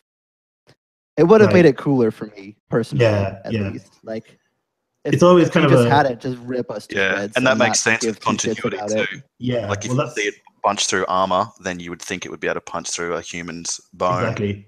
Yeah, but how do you marry that balance for everyone? Like it's all right for Jeff, but like to do it wholesale. I guess it goes back to like an early discussion with this kind of stuff with like player choice. Just know Yeah. your crowd. You know if you can like just slaughter them or not. You Or can Yeah, slaughter it's a us. tricky one. It's like a disconnect between like the fluff or the lore of the game and then Yeah, like the crunch, you know? Or like I Yeah. said too, you know, like just give it like auto brutalities on every hit or Yeah. something like that. That would have been a good call, I think, because then even like there is a mechanical thing happening, but like you're probably going to get fucked, you know? Yeah, Or maybe make a specific brutality chart for the creature. You know what I mean? You could even put in the stat block. Mhm. You know what I mean? Like here's Yeah, a like D8 or a rend. D12 or whatever effects that it can do on a successful melee attack. I like that. Yeah, and then Yeah, you can put like options on the chart. Like if you roll like a 12 on the D12 using that example, maybe that's like it just tears your head off. Like you still gives Yeah. them like some probability to it. Sure. I liked Operation Valkyrie. That's like canon now. I don't know where that came from, but I like it a lot that they just I have this just like made it up because I Yeah, needed a yeah. vaporizer. yeah, I like it. It makes Yeah. sense, like a contingency For for sure. something like this. Yeah, Especially definitely. considering how fucking dodgy it is. I tell you what, if I was a workplace health and safety officer there, mate, it'd be fucking changes around there. Not contingent enough. Yeah, so like I only had like the first little bit where like I talked to you guys sort of planned, where I gave you like your openings and then I was going to wing it, but I felt like I struggled towards the end with like I struggled to have it do stuff enough, you know. I was like, what's it doing? Like, what would it do? And like a lot of that stuff would be off camera and like wouldn't be very interesting. But for me, it was like it was getting resources and like sorting itself out, and then it was just going to go into the cold, you know, because that was its plan to survive. But yeah, hopefully it maintained creepiness. I I'm gonna think end that's this, fine doing it that way. And you yeah. had the flashes with security camera type stuff in there too to like give insight to all the Yeah. stuff that was happening outside of like just where we were role playing. I think that was fine. It probably, if anything, added a bit to tension or whatever because we were like, well, I know I was like, oh, I wonder what it's doing right now. If I was a crazy like monster, I'd be doing this, but what's it doing? And you know, so I think not focusing on it for that kind of like last third of like giving us insight into what it was doing just made the thing better, made the atmosphere more dank. I liked the alarms coming into the captain. So like we knew, okay, it's in the armory, and then like 2 Then minutes they later, I was stopped. in the control room. I was like, holy shit, it's fast. Yeah. And then they stopped it. We didn't know what it was doing, and then it just comes around a corner and grabs a guy, rips him in half, and disappears or whatever. You know what I mean? That was pretty creepy shit too. So